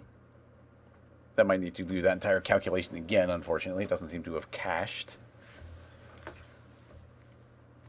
But, oh man, yeah, it's a heck of a mesh. Smoothing. Deformer. Put that in. No stiffness. And there's so dang many subdivisions on that. I don't necessarily think that's going to do much. Yeah, I mean, it's really on the margins here. 55 iterations of smoothing, and we barely see anything visual. But yeah, what a gooey, melty mess we've got here. It's pretty great though. I like it. Blurb.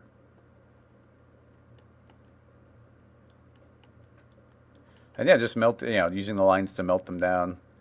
There might be other little processes and things we could do that might have sped that up or made it a little bit easier. I don't necessarily think that we did it the necessarily best way possible, but there's definitely some cool, cool little bits there. Trying to think if I should save this into the folder because this is going to be so many megs because the mesh is so high. It's going to be like we don't need to have a 200 meg file in there just with these melty. So I don't think I'm going to actually save this one, but yeah, I'll save it to the computer. I'll just put it into the don't share folder. Not that I don't want to. It's just too big for Dropbox.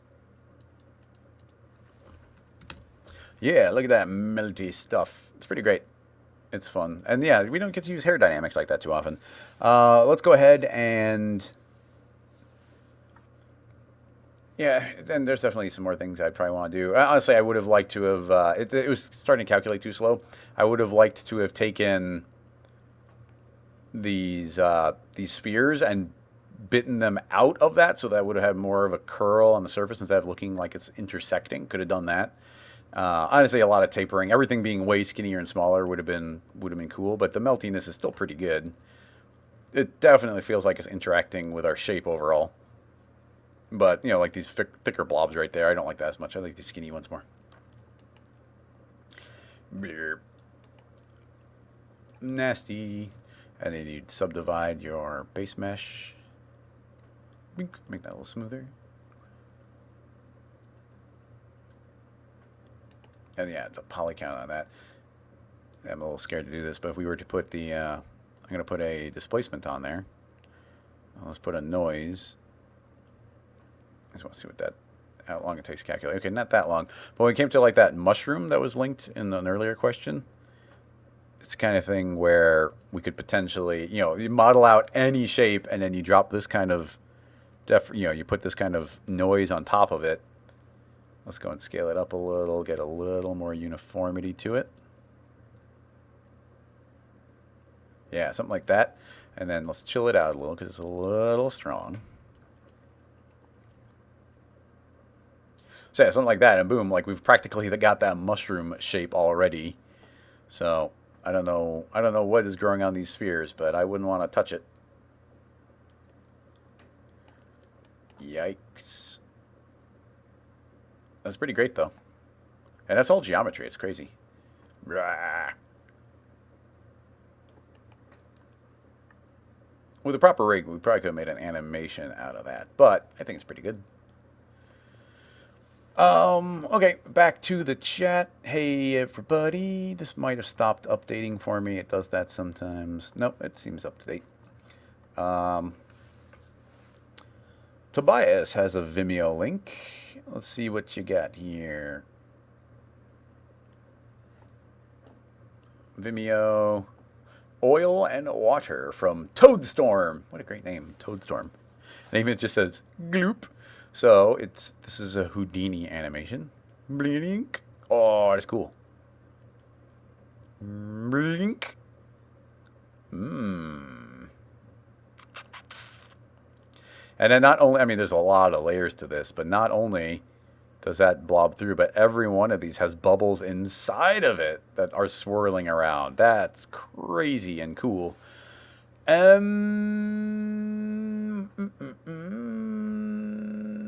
me think. So wouldn't want them intersecting each other. Definitely would be some sort of soft body.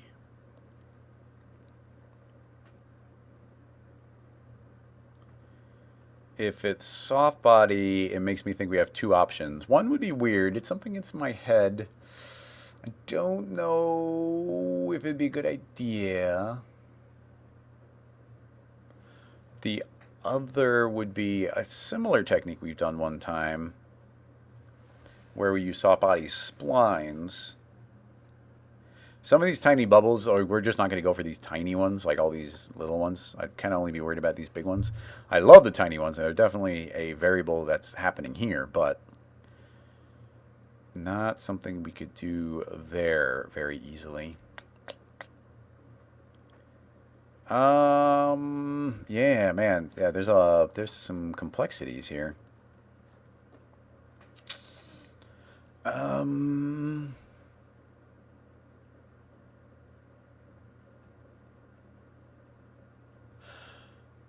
let's give it a try. Let's make a box. I'm going to make the box.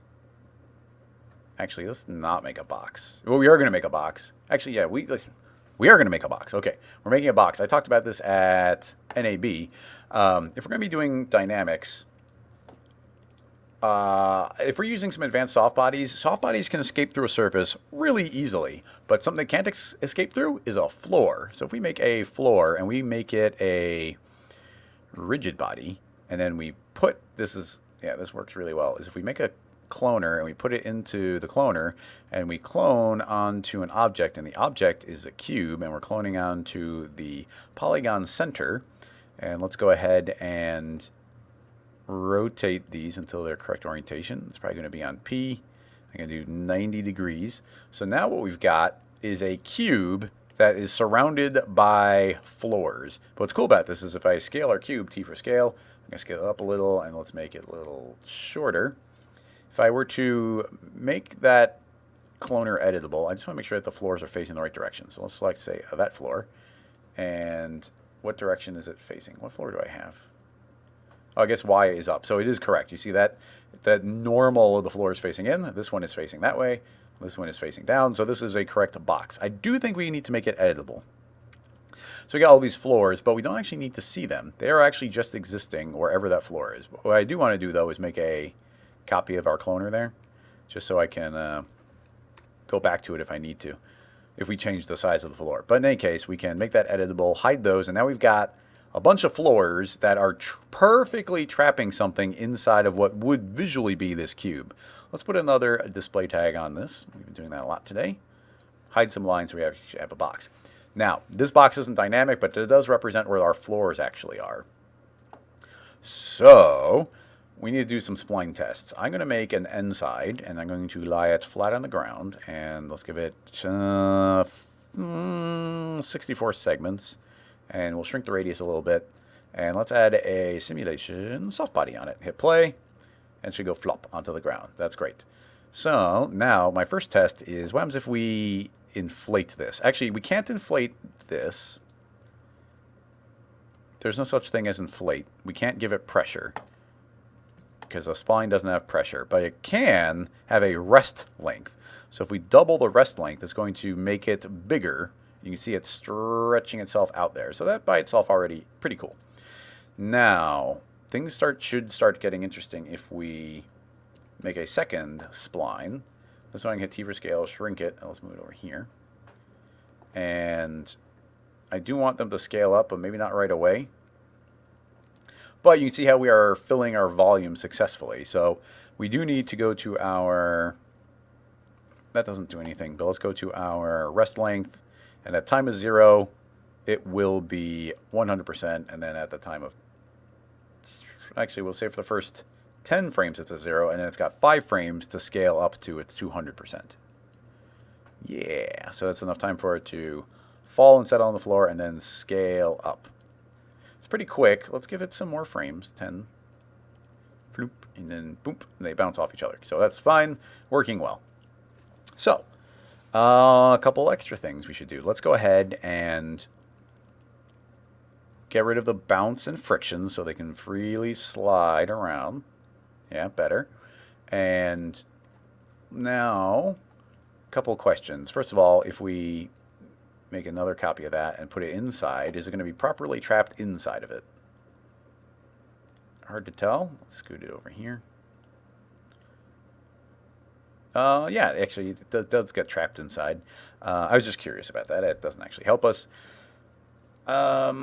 So we might have to definitely add some thickness to these. Not necessarily a bad thing. I'm going to give them some margin. So let's go to our, I think with splines we have to use a margin. So I'm going to go and set this up to 10, which should be quite a bit, which should mean that, okay, important variable. The margin cannot be bigger than the distance between any given point on the spline. So if our spline is super subdivided, it doesn't have enough points to handle that. So let's keep that in mind. But this larger thing should be a kind of a minimum distance in which they can touch each other. So that's working well so far. So let's go ahead and make some copies here. Let's make another one there. Let's make another one there, there. Because these are getting bigger, we don't nearly need to fill our space. I'm going to scale that one up a little bit. Go there, copy and paste that one again. Here, probably go to the top view, see this a little clearer. Copy, paste, copy, paste, copy, paste.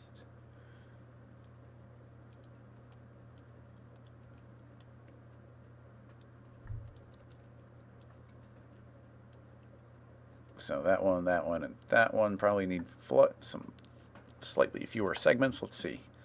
Hit play. Blurp. Okay. That's fine. They grow too big, which is just too big for the volume, I think. So let's go ahead and grab all of them. We just go to this keyframe and we say, don't scale up quite that big. Let's just go 155. You know what? Let's give you more frames to do it too. So now they're going to grow. Okay, so you can see that they're eating up their entire space. So that's just, we just have to be fair to them and not make it impossible for them to not grow. So something like that is better. Let's do 30. There we go. That's pretty good.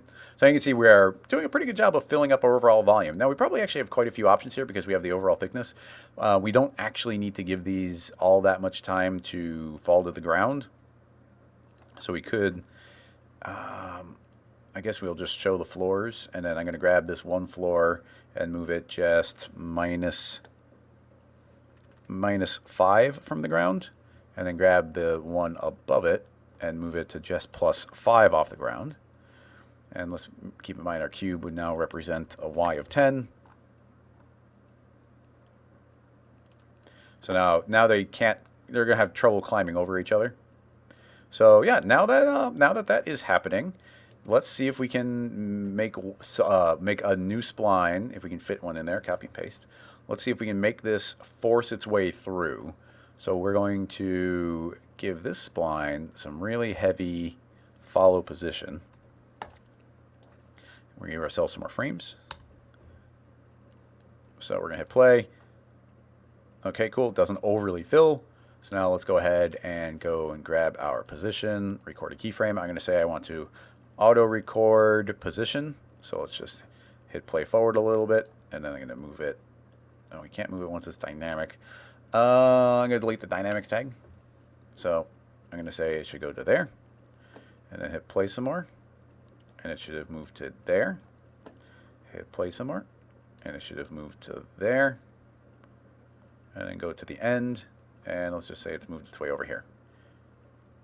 So, and now I'm going to copy the dynamics tag from one of the other objects. Bloop. Cool. So now let's see, and turn off recording because you can get yourself in trouble if you forget to turn that off. Hit play. Let's see if we get anything. Nothing. Oh, that's because this one that I copied didn't have follow position. There we go. Okay, so it's definitely fighting its way through. Blurp. Blurp. Blurp. Blurp. Not bad. Not amazing. Let's see. What are some things that we can or cannot do in this effect? It's not bad. They're filling up the space. They're not very aggressively filling up the space. We could add potentially some stiffness to them. Stiffness, which is going to want them to retain their original blobby shape a little bit more. That actually does seem to have helped significantly. Okay, cool. I also think that we can make them scale up a little bit bigger. So this is going to be really sensitive, so we need to scale it up, but not so much that they start exploding. Oh, nice. Blurp. Not bad, not bad. That's fun. Blurp, blurp, blurp, blurp.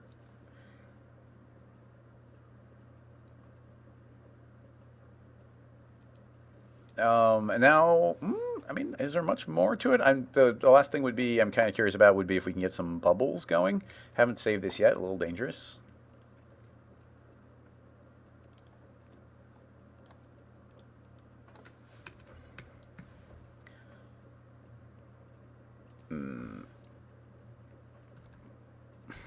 Fighting microbes. Microbes.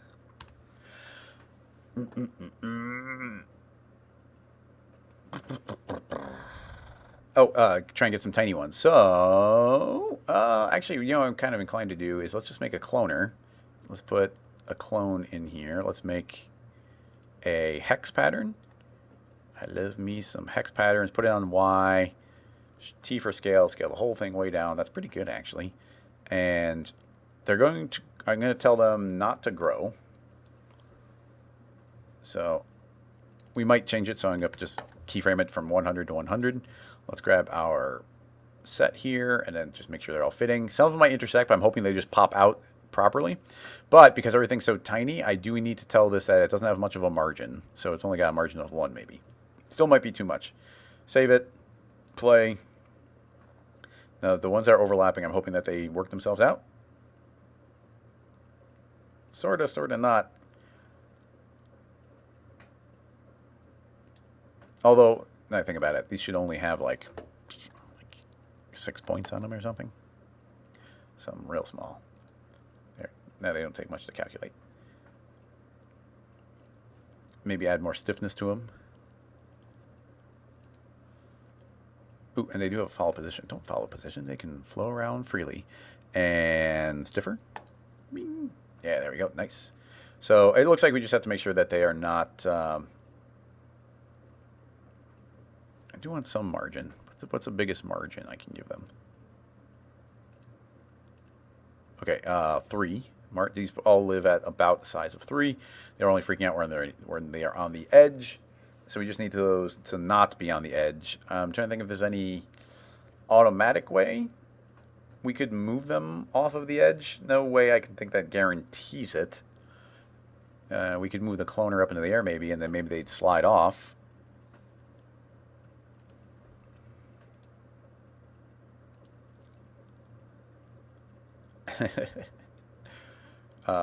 What's cool is that the ones that are on the inside are going to be staying on the inside. And the ones that are on the outside should stay on the outside. Look how they're even doing a great job of like forcing their way through. Now, having done all of this, I don't think these all need this big of a margin. Maybe a margin of 2 so we can eat up the space a little bit more. Whoa, that one escaped inside. Okay, maybe maybe the margin is important. Or the margin might need to be the floors. The floor might need to be, I'm not sure which floor is which, but we should be able to tell by the one that is in the middle from our vertical point of view, that one. So this one should just be, let's say, 2 into the air, and then this one should just be -2 into the air. I'm going to turn out the bubbles for a second because I want to see how small we can make the margin. So yeah, now, okay, so all I did there was pinch in the floors more, and now they can't climb up enough to squeeze past the other ones. So that automatically made that work better. So, but now if we make our bubbles, some of them will be intersecting there. So how do we, I mean, I could just, first of all, we could place them manually. Second of all, we could make a loft and clone onto those. We could possibly use these splines as a source to, use a matrix object, or, erase them out via some sort of matrix. There's a lot of possibilities. I'm just trying to think of if there's a cool dynamic way, because it's not difficult to delete them out, obviously. I just like the idea. I want to throw a couple of them in there because they're cool. It's a cool addition to the overall setup. So,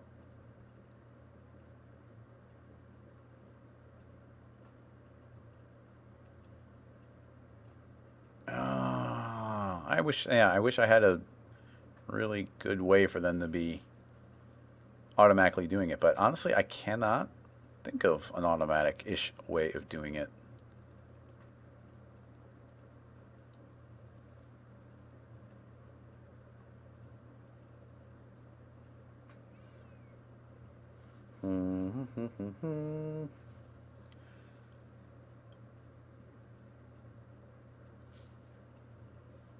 Yeah, Pixel is saying push apart effector, but the push apart, these other ones are not clones, so those wouldn't be viewing it. So they could push apart from each other, but they're not clustering up on top of each other. So it's more about the surface that they'd be allowed to go. Like I said, it's not technically something I'm worried about. Like on one level, we can just ignore it. On the other, I could make a copy of this, turn one off, make it editable, which is just what I'm going to do for now. And now we could just individually, oh dear, is that one of these clones? Well, apparently these clones were all keyframed. That's dangerous. And I don't think they have follow position on anymore. No. Okay, so now, yeah, so there we go. Now I can just grab them individually and then turn off Y to make that a little easier and just move them off the corners. I mean, it's not like it takes a long time, but I was just trying to think if there's a cool, fun, dynamic way of doing it. Sadly, nothing came to mind. Now I would like to, here's our hero one, and I wonder if we can put a couple in there and if they will do a good job of traveling with it. But this is looking cool, so let's just take a minute to clean these up a little bit. Any obvious ones?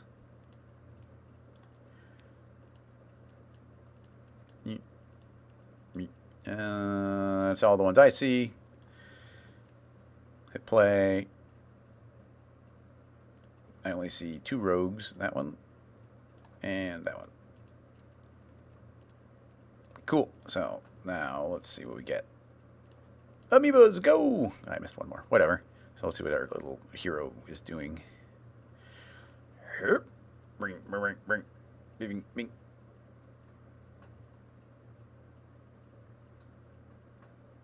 I like how they like force they're forcing the scene to like maintain a certain volume, which is pretty great. Like they're filling in all the gaps in between them. So it's actually working incredibly similar to what we were seeing in the Houdini setup, and you know we're just in vanilla cinema, so that's pretty cool. Along those lines, I do want to grab a couple of these, and I'm gonna make copies of those, and then we'll put those inside again. And this should do a good job of maintaining the volume of that one more. If they're all forced to hang out inside there, it should make it so that it can't squeeze terribly tight on any given point. Although even having said that, there's a lot of possibilities here. Right now we're telling that one it's got a lot of stiffness, but if we told it to not have nearly as much, actually it doesn't have too much stiffness, but let's give it 0 stiffness. So now it's kind of free to blob around a lot more. It does have structure and flexion and all that, so I might shrink those up more. Blurb. But yeah, this should be free to blob its shape around more, especially if we drop our shear and our flexion. Yeah, as soon as we lower our shear and flexion, it can turn into these like really sharp shapes. So we got to be careful with that. Let's go in 11 here, give it a little bit of roundness. But now this one should be free to adapt to its shape a lot more. Let me through. So yeah, that's pretty cool. That's pretty cool. I like it. We could be making more shapes overall here. We could be doing things that will round these out after the fact. Something I definitely want to throw in here is a particle turbulence. And we'll give it, not too strong, but let's give it some scale. And this should just add on, yeah, there's going to be some flow overall. And then we can go pretty high on it just to see what we end up getting. So yeah, so now this turbulence, you can see it's pushing really hard over here and everything's going to be clustered up over there and they're all kind of filling in. But it's doing I mean, man, I love using soft body for spline dynamics because you see what a great job it does. Like, look at what a great job it's doing in compressing all of these into their various shapes. And you can clearly see that we could inflate them more or squeeze a lot more into our surface. Like, we could be putting a lot more in here and they'd be forced to blob around properly. And it's just really pretty great. And that one's still fighting to get to its forced position, which it is over there. And then, so this is putting a big old fat turbulence in there. But if I put the scale down smaller, then they should be being affected a little bit more individually, and now everything should just kind of ooze around a little bit because it's got some frequency, so it's constantly animating, so everything can push its way around more. I mean, we've got our hero one, and I mean, I like the idea that we can give it this tail that kind of folds over, but at the same time, a little stiffness in there to keep it forced into its overall shape. And then just to throw it out there, how important it is for this overall shape. If I grab all of these, if I give these all 0 stiffness, I think you're going to see them like crumpling a lot more. So they should be able to stretch and deform into like these really flat, stretchy, blobby shapes, which that could be cool. That could be completely valid. That's stylistically what you want it to do. But the more stiffness you put in there, up to like, if we can go up to 1, then it's gonna be trying to maintain their original shape a little bit. So they can definitely deform and squish, but you see they're not stretching and going so flat. So you get those options. I mean, this could probably go up to like 11, and now they're really forcefully trying to maintain their original shape. So you got a lot of stylistic choice here. Blah, blah, blah, blah. Super fun. I love it. Now, we didn't set that up for rendering or anything, but that's pretty cool. I like it.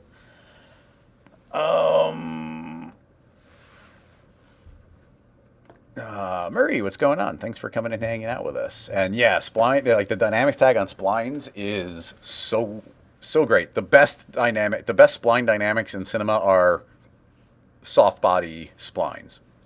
The only problem is that they're pain in the butt to attach a line to a particular point. That's really tough. You can, and it's a little twitchy though. But yeah, I'm digging it. Like even just you could go and run some sketch and tune renders on here and go incredibly fast. I'd want to put some more of these like tiny, even smaller in there. The sketch and tune could round them out more. Filling these volumes up with even more of these shapes could be really fun. Bum bum bum. Well, we're actually pretty good on time here. I'm gonna chat with the chat a little bit, but I don't know. I don't know if I'm gonna make another question. I end up getting pretty fuzzy after the 2 hours. Nuva, what's going on? Actually, you know what? Let's try and tackle one more question if you got one more quick one. So in the quick meantime, if you're hanging out, thank you so much for coming in. Let me do this. Thank you guys so much for coming, hanging out. I could not do this without your questions. At the same time, I want to say that I could not do this without your support on Patreon. That is super important to me, being able to continue doing all of this cool free stuff. So if you're not already, make sure you go head over to Rocket Lasso on Patreon. You could also just go to my home, rocketlasso.com. You can find a link there as well. If you're on Twitch, there's a link down below. You don't have to do it. It's super appreciated if you do. There's all these different levels. You can get early access to all the videos. You can get a bonus live stream that's going to be happening tomorrow. It happens every Thursday. And you can get all the scene files. So it's just really fun, a cool way of getting some of the stuff a little bit early. And mostly it's just helping me keep this going and being able to make cool, fun stuff and share it with everybody. So I appreciate that. But let's get one more question going. Thank you, everybody.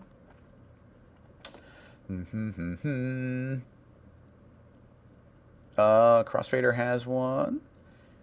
Oh yeah, and by the way, if you weren't here at the very beginning, there's a brand new contest, a little chain project. It's not a contest; it's a cooperative thing, but a new chain project happening. So go to rocketlassoslack.com. Crossfader put a link in there, so make sure you head over to that to join in on that. Crossfader has this link, or Andrew is back again. I'm going to try the Crossfader link first because I saw that one. And then if not, we'll see what Andrew's rig was overall. Oh, interesting. Very dark, a little difficult to see, especially with some daylight streaming in next to me. But we got all these nice little stripes traveling around this torus shape, and these spheres are constantly traveling around, and they each have a little tail that's digging into the surface. This is made by Motion Operators. A loop made in, it says made with the updated MOPS, which means this is Houdini. MOPS and SUPs and all those fun things are Houdini. So, yeah. That is doing a thing. I mean, the tricky part with this is that we have too many ways we might be able to do it.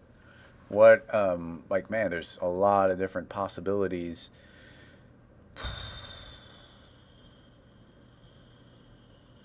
I mean, one immediate one that pops in the mind would be, let's see. The torus is good because I'm going to do a cylinder just because I don't want to use literally the same shape. I'm going to turn off caps because we don't need them. Let's go ahead and give ourselves a bunch of subdivisions. Let's go ahead and make, I don't know, 80? So now we got all these subdivisions. But one immediate way that pops to mind would be, let's just make a circle for us to travel around. Set the same radius. Actually, I guess the radius is 50. radius of 50, and now we can make a sphere. And we'll set that to an icosahedron. We'll make that down to 10. And I will right-click on it. We'll add a Cinema 4D. Align to spline. It's here somewhere. Align the spline. Feed it the spline. We got our position. Let's rewind. I'm going to keyframe. Fast forward. 100. Record. Sphere is still way too big. Let's drop that down to 5. 5 is pretty big still. 3. Well, I mean, I guess in their example it was pretty small, but let's go a little bigger. So now we've got that. In fact, you know, I'm gonna make the circle one bigger. Bink, just one little higher. Now we'll go into our cylinder, and I'm going to give it a simulation. No, not simulation. We're gonna give it a deformer. We're going to use the surface. Nope, not surface. The collision. Where's the collision deformer? There it is. Collision deformer. Bink. All right, so we got the collision. And now this is going to solve when it intersects. It's going to intersect when it hits a sphere. And now you can see, boom, we've got that nice little divot happening anywhere that travels around. Let's make it so that this is linear. I'm going to select both keyframes, put it to linear interpolation. So that's going to be traveling around.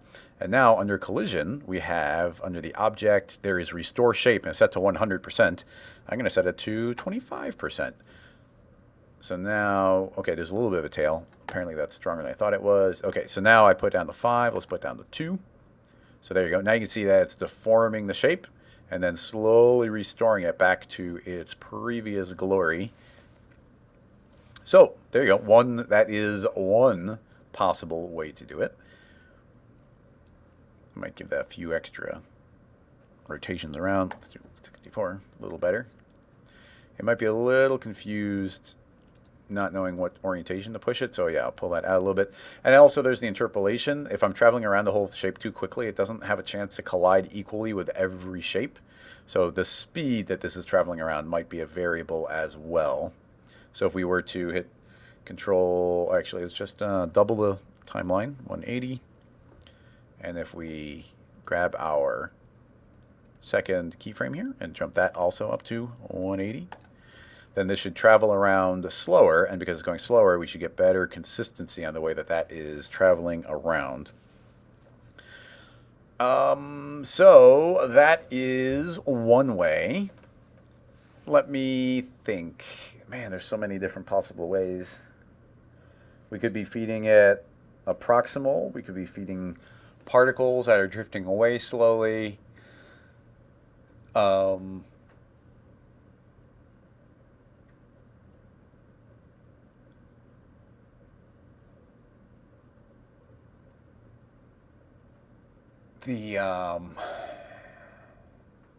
Actually, another fun one. This one might actually work a little bit better than this one. An alternative way. Let's save this.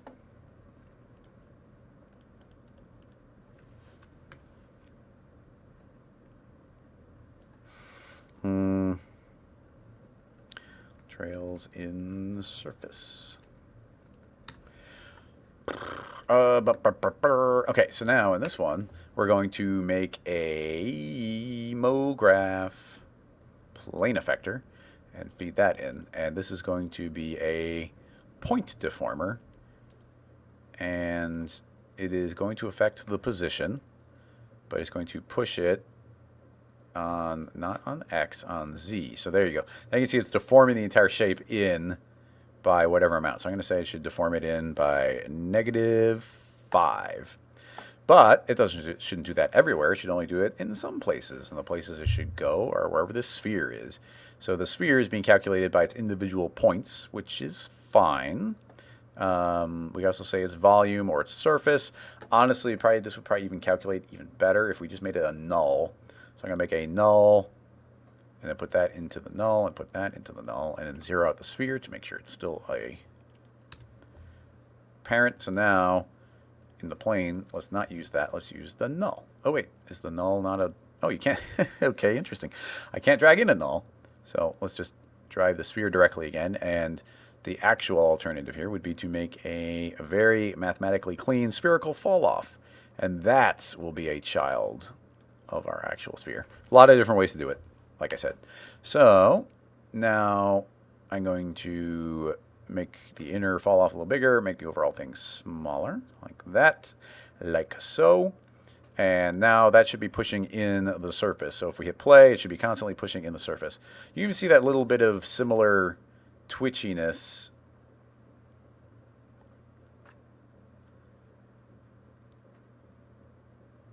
It's a little similar twitchiness as what we were seeing for subdivisions on the collision deformer. The part that's thrown... Oh, wait. I made the circle a little bit smaller. 1, 2, 3. Yeah, okay, cool. Yeah. That's better now. So now we're traveling right along the surface. And it's still clean. So you can see we're traveling around.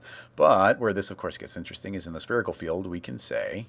Actually, in the plane deformer, we say we add a decay. So now the decay is, in a very similar way to the collider, is fading, slowly fading back. So if I crank this up higher, we should be digging this really big trough, and it's going to very slowly fade away. So we are traveling around 180. We just need to find kind of the sweet spot here for how long we want that to take to deform back into its original position, and that seems pretty good. If we added, and that just goes straight up to the scale of this overall, and it should just continue to work and loop and do everything we want it to.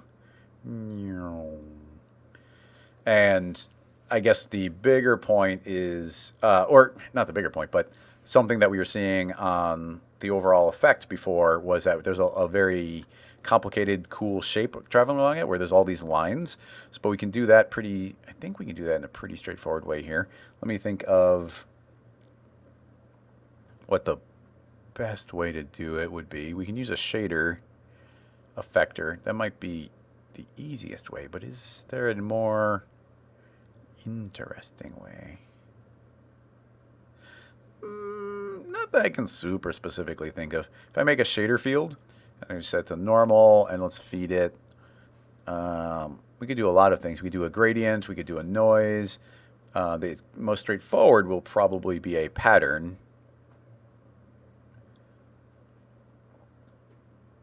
Some sort of grid. Yeah, that's what I'm thinking. Tiles. That's what I'm thinking. So if we do lines, now we get these stripes.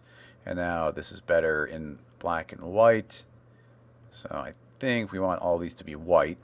It's a little bit of the inverse of what we want. If we pause it, we can actually see the lines. But now as we add thicker grout, so we can start getting these lines. Now we don't have that big of a subdivision here, but that's actually pretty nice and pretty consistent. So, okay, that looks cool.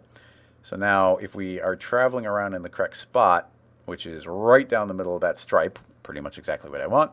Now we just go back into our plane effector and start combining these in slightly more interesting ways. So that is set to normal, and this is normal. But if I set that to multiply,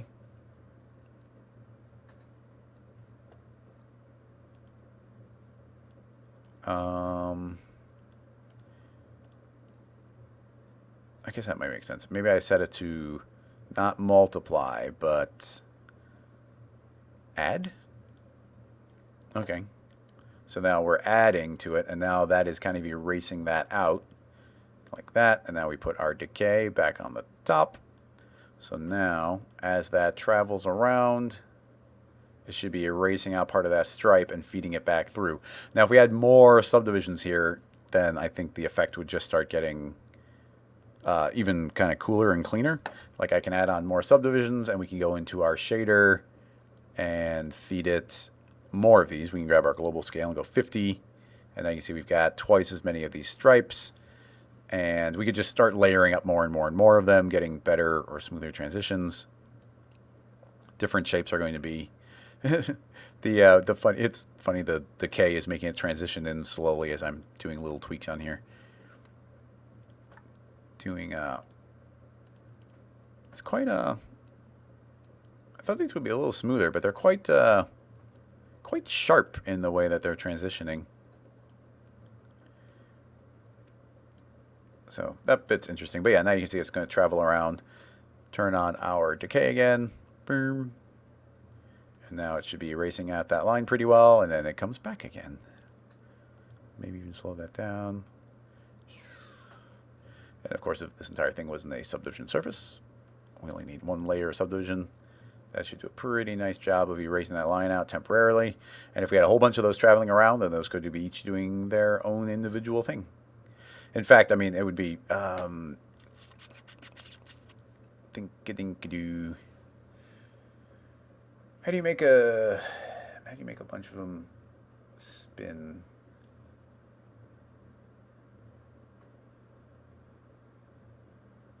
Because that's rotating around via that. But that's one clone, spherical fall off. I'm trying to think of a cool way of doing the entire effect, a bunch of them. I'm not sure, to tell you the truth. If I make a cloner and I make it a grid and I make it 1 by 1, and then I don't know how many that is, let's say 16.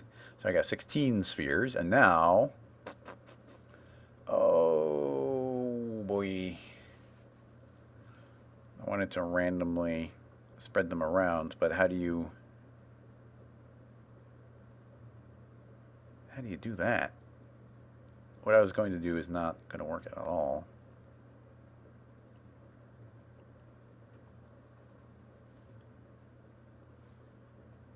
So many ways of approaching it. I want to try and make a whole series of these random stripes around and drive it via a cloner. I keep if it was linear, but linear is not radial. Radial. There's an offset on a radial. I never use that. What does it do? Does it push it up? No, that just spins it. Start angle, end angle, but there's no height. But, oh, I have an idea. Okay, so we do that, and let's go ahead and make 16 of them. And then we will feed it a MoGraph step effector. Yeah, step effector. And it's not going to affect the step, but it is going to affect our height. So now we can say this should go up 200. And there we go. Very nice. So it's pushing them up 200. This is not linear, so we will make it linear. And now we start our cloner off at negative 100. Boom. And now we've got a series of those traveled all around. But what's cool is I can say I want a offset. There's no rate, which is... No, there's no rate. I thought there was a rate here, but there's not a rate. But that's fine because we just keyframe this. Can we go above 360? Yeah, okay. So we've set a random variation in here. We can do a 50% random variation, and then we just keyframe our offset. So I guess we'll start at 100, so it looks random already. Nah, we'll start at 1,000, so it looks very random. So there's our random offset. We'll go forward, and now how much do we want to travel? Let's just do that. Seems okay. I guess that's a nice clean 2,000. Record that. If we want it to be linear, we can. It's not looping, but make that linear, so that those should all be traveling around and at different speeds. So now that becomes our source geometry. I don't think our spherical field will actually do anything. So we go into our plane effector, and we save this as another version. And we feed in the entire cloner. And I'm going to feed it as a MoGraph object. Yes, definitely. And with it being fed as a MoGraph object, the radius is way too big. 5. Constant update mode.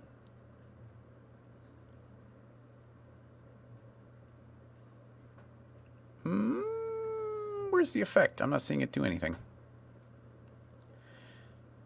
All right, fine. We will not feed it as a cloner. Let's feed it as points. There we go. Points are acknowledging. So now we have a point radius. Set that to whatever we want. That's a little big, but that's fine. Turn on normal, and now we get our trail. And then we just set our normal back to add. And that should be erasing out those individual lines. And now we've got a random pattern of these traveling around. These are not perfectly aligned. I don't know how many of these stripes there are traveling up and down it. I mean, we could find out technically. 1, 2, 3, 4, 5, 6, 7, 8, 9, 10, 11, 12, 13, 14, 15, 16, 17, 18, 19, 20, 21. That's an odd number. 21. So we need 21 of these? Is that the idea?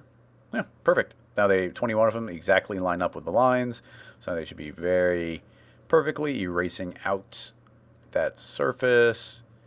Inside of the plane effector, we have the primary control we have is just affecting this radius. So if I make that a little bit bigger. We can erase out the lines more quickly. The decay, because we got so many of them, I think the decay can be a little quicker.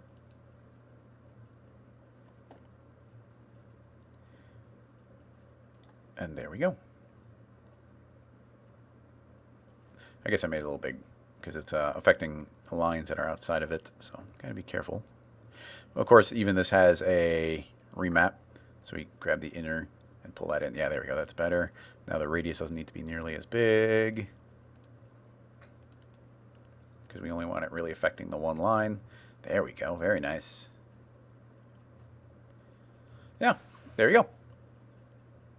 Random spheres traveling around, randomly erasing out each little section.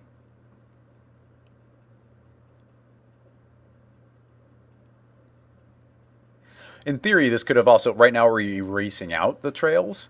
Having said that, these could have been drawing on the trails as well, and that would be equally, if not perhaps even cooler. Where, yeah, these could be pulling out the trail and constantly refreshing it instead of constantly kind of erasing it out and then losing it.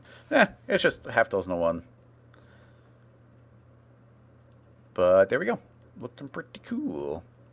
Okay, cool. Well, we have shot right to the almost 4:30 mark, so we got a bonus almost half hour in there. Thank you so much, everybody, for coming and hanging out. Sorry for the early technical troubles. It's going to make me a little more hesitant to unplug certain things.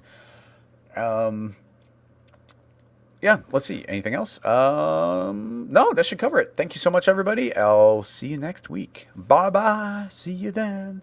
Toodaloo. Ciao. Bye.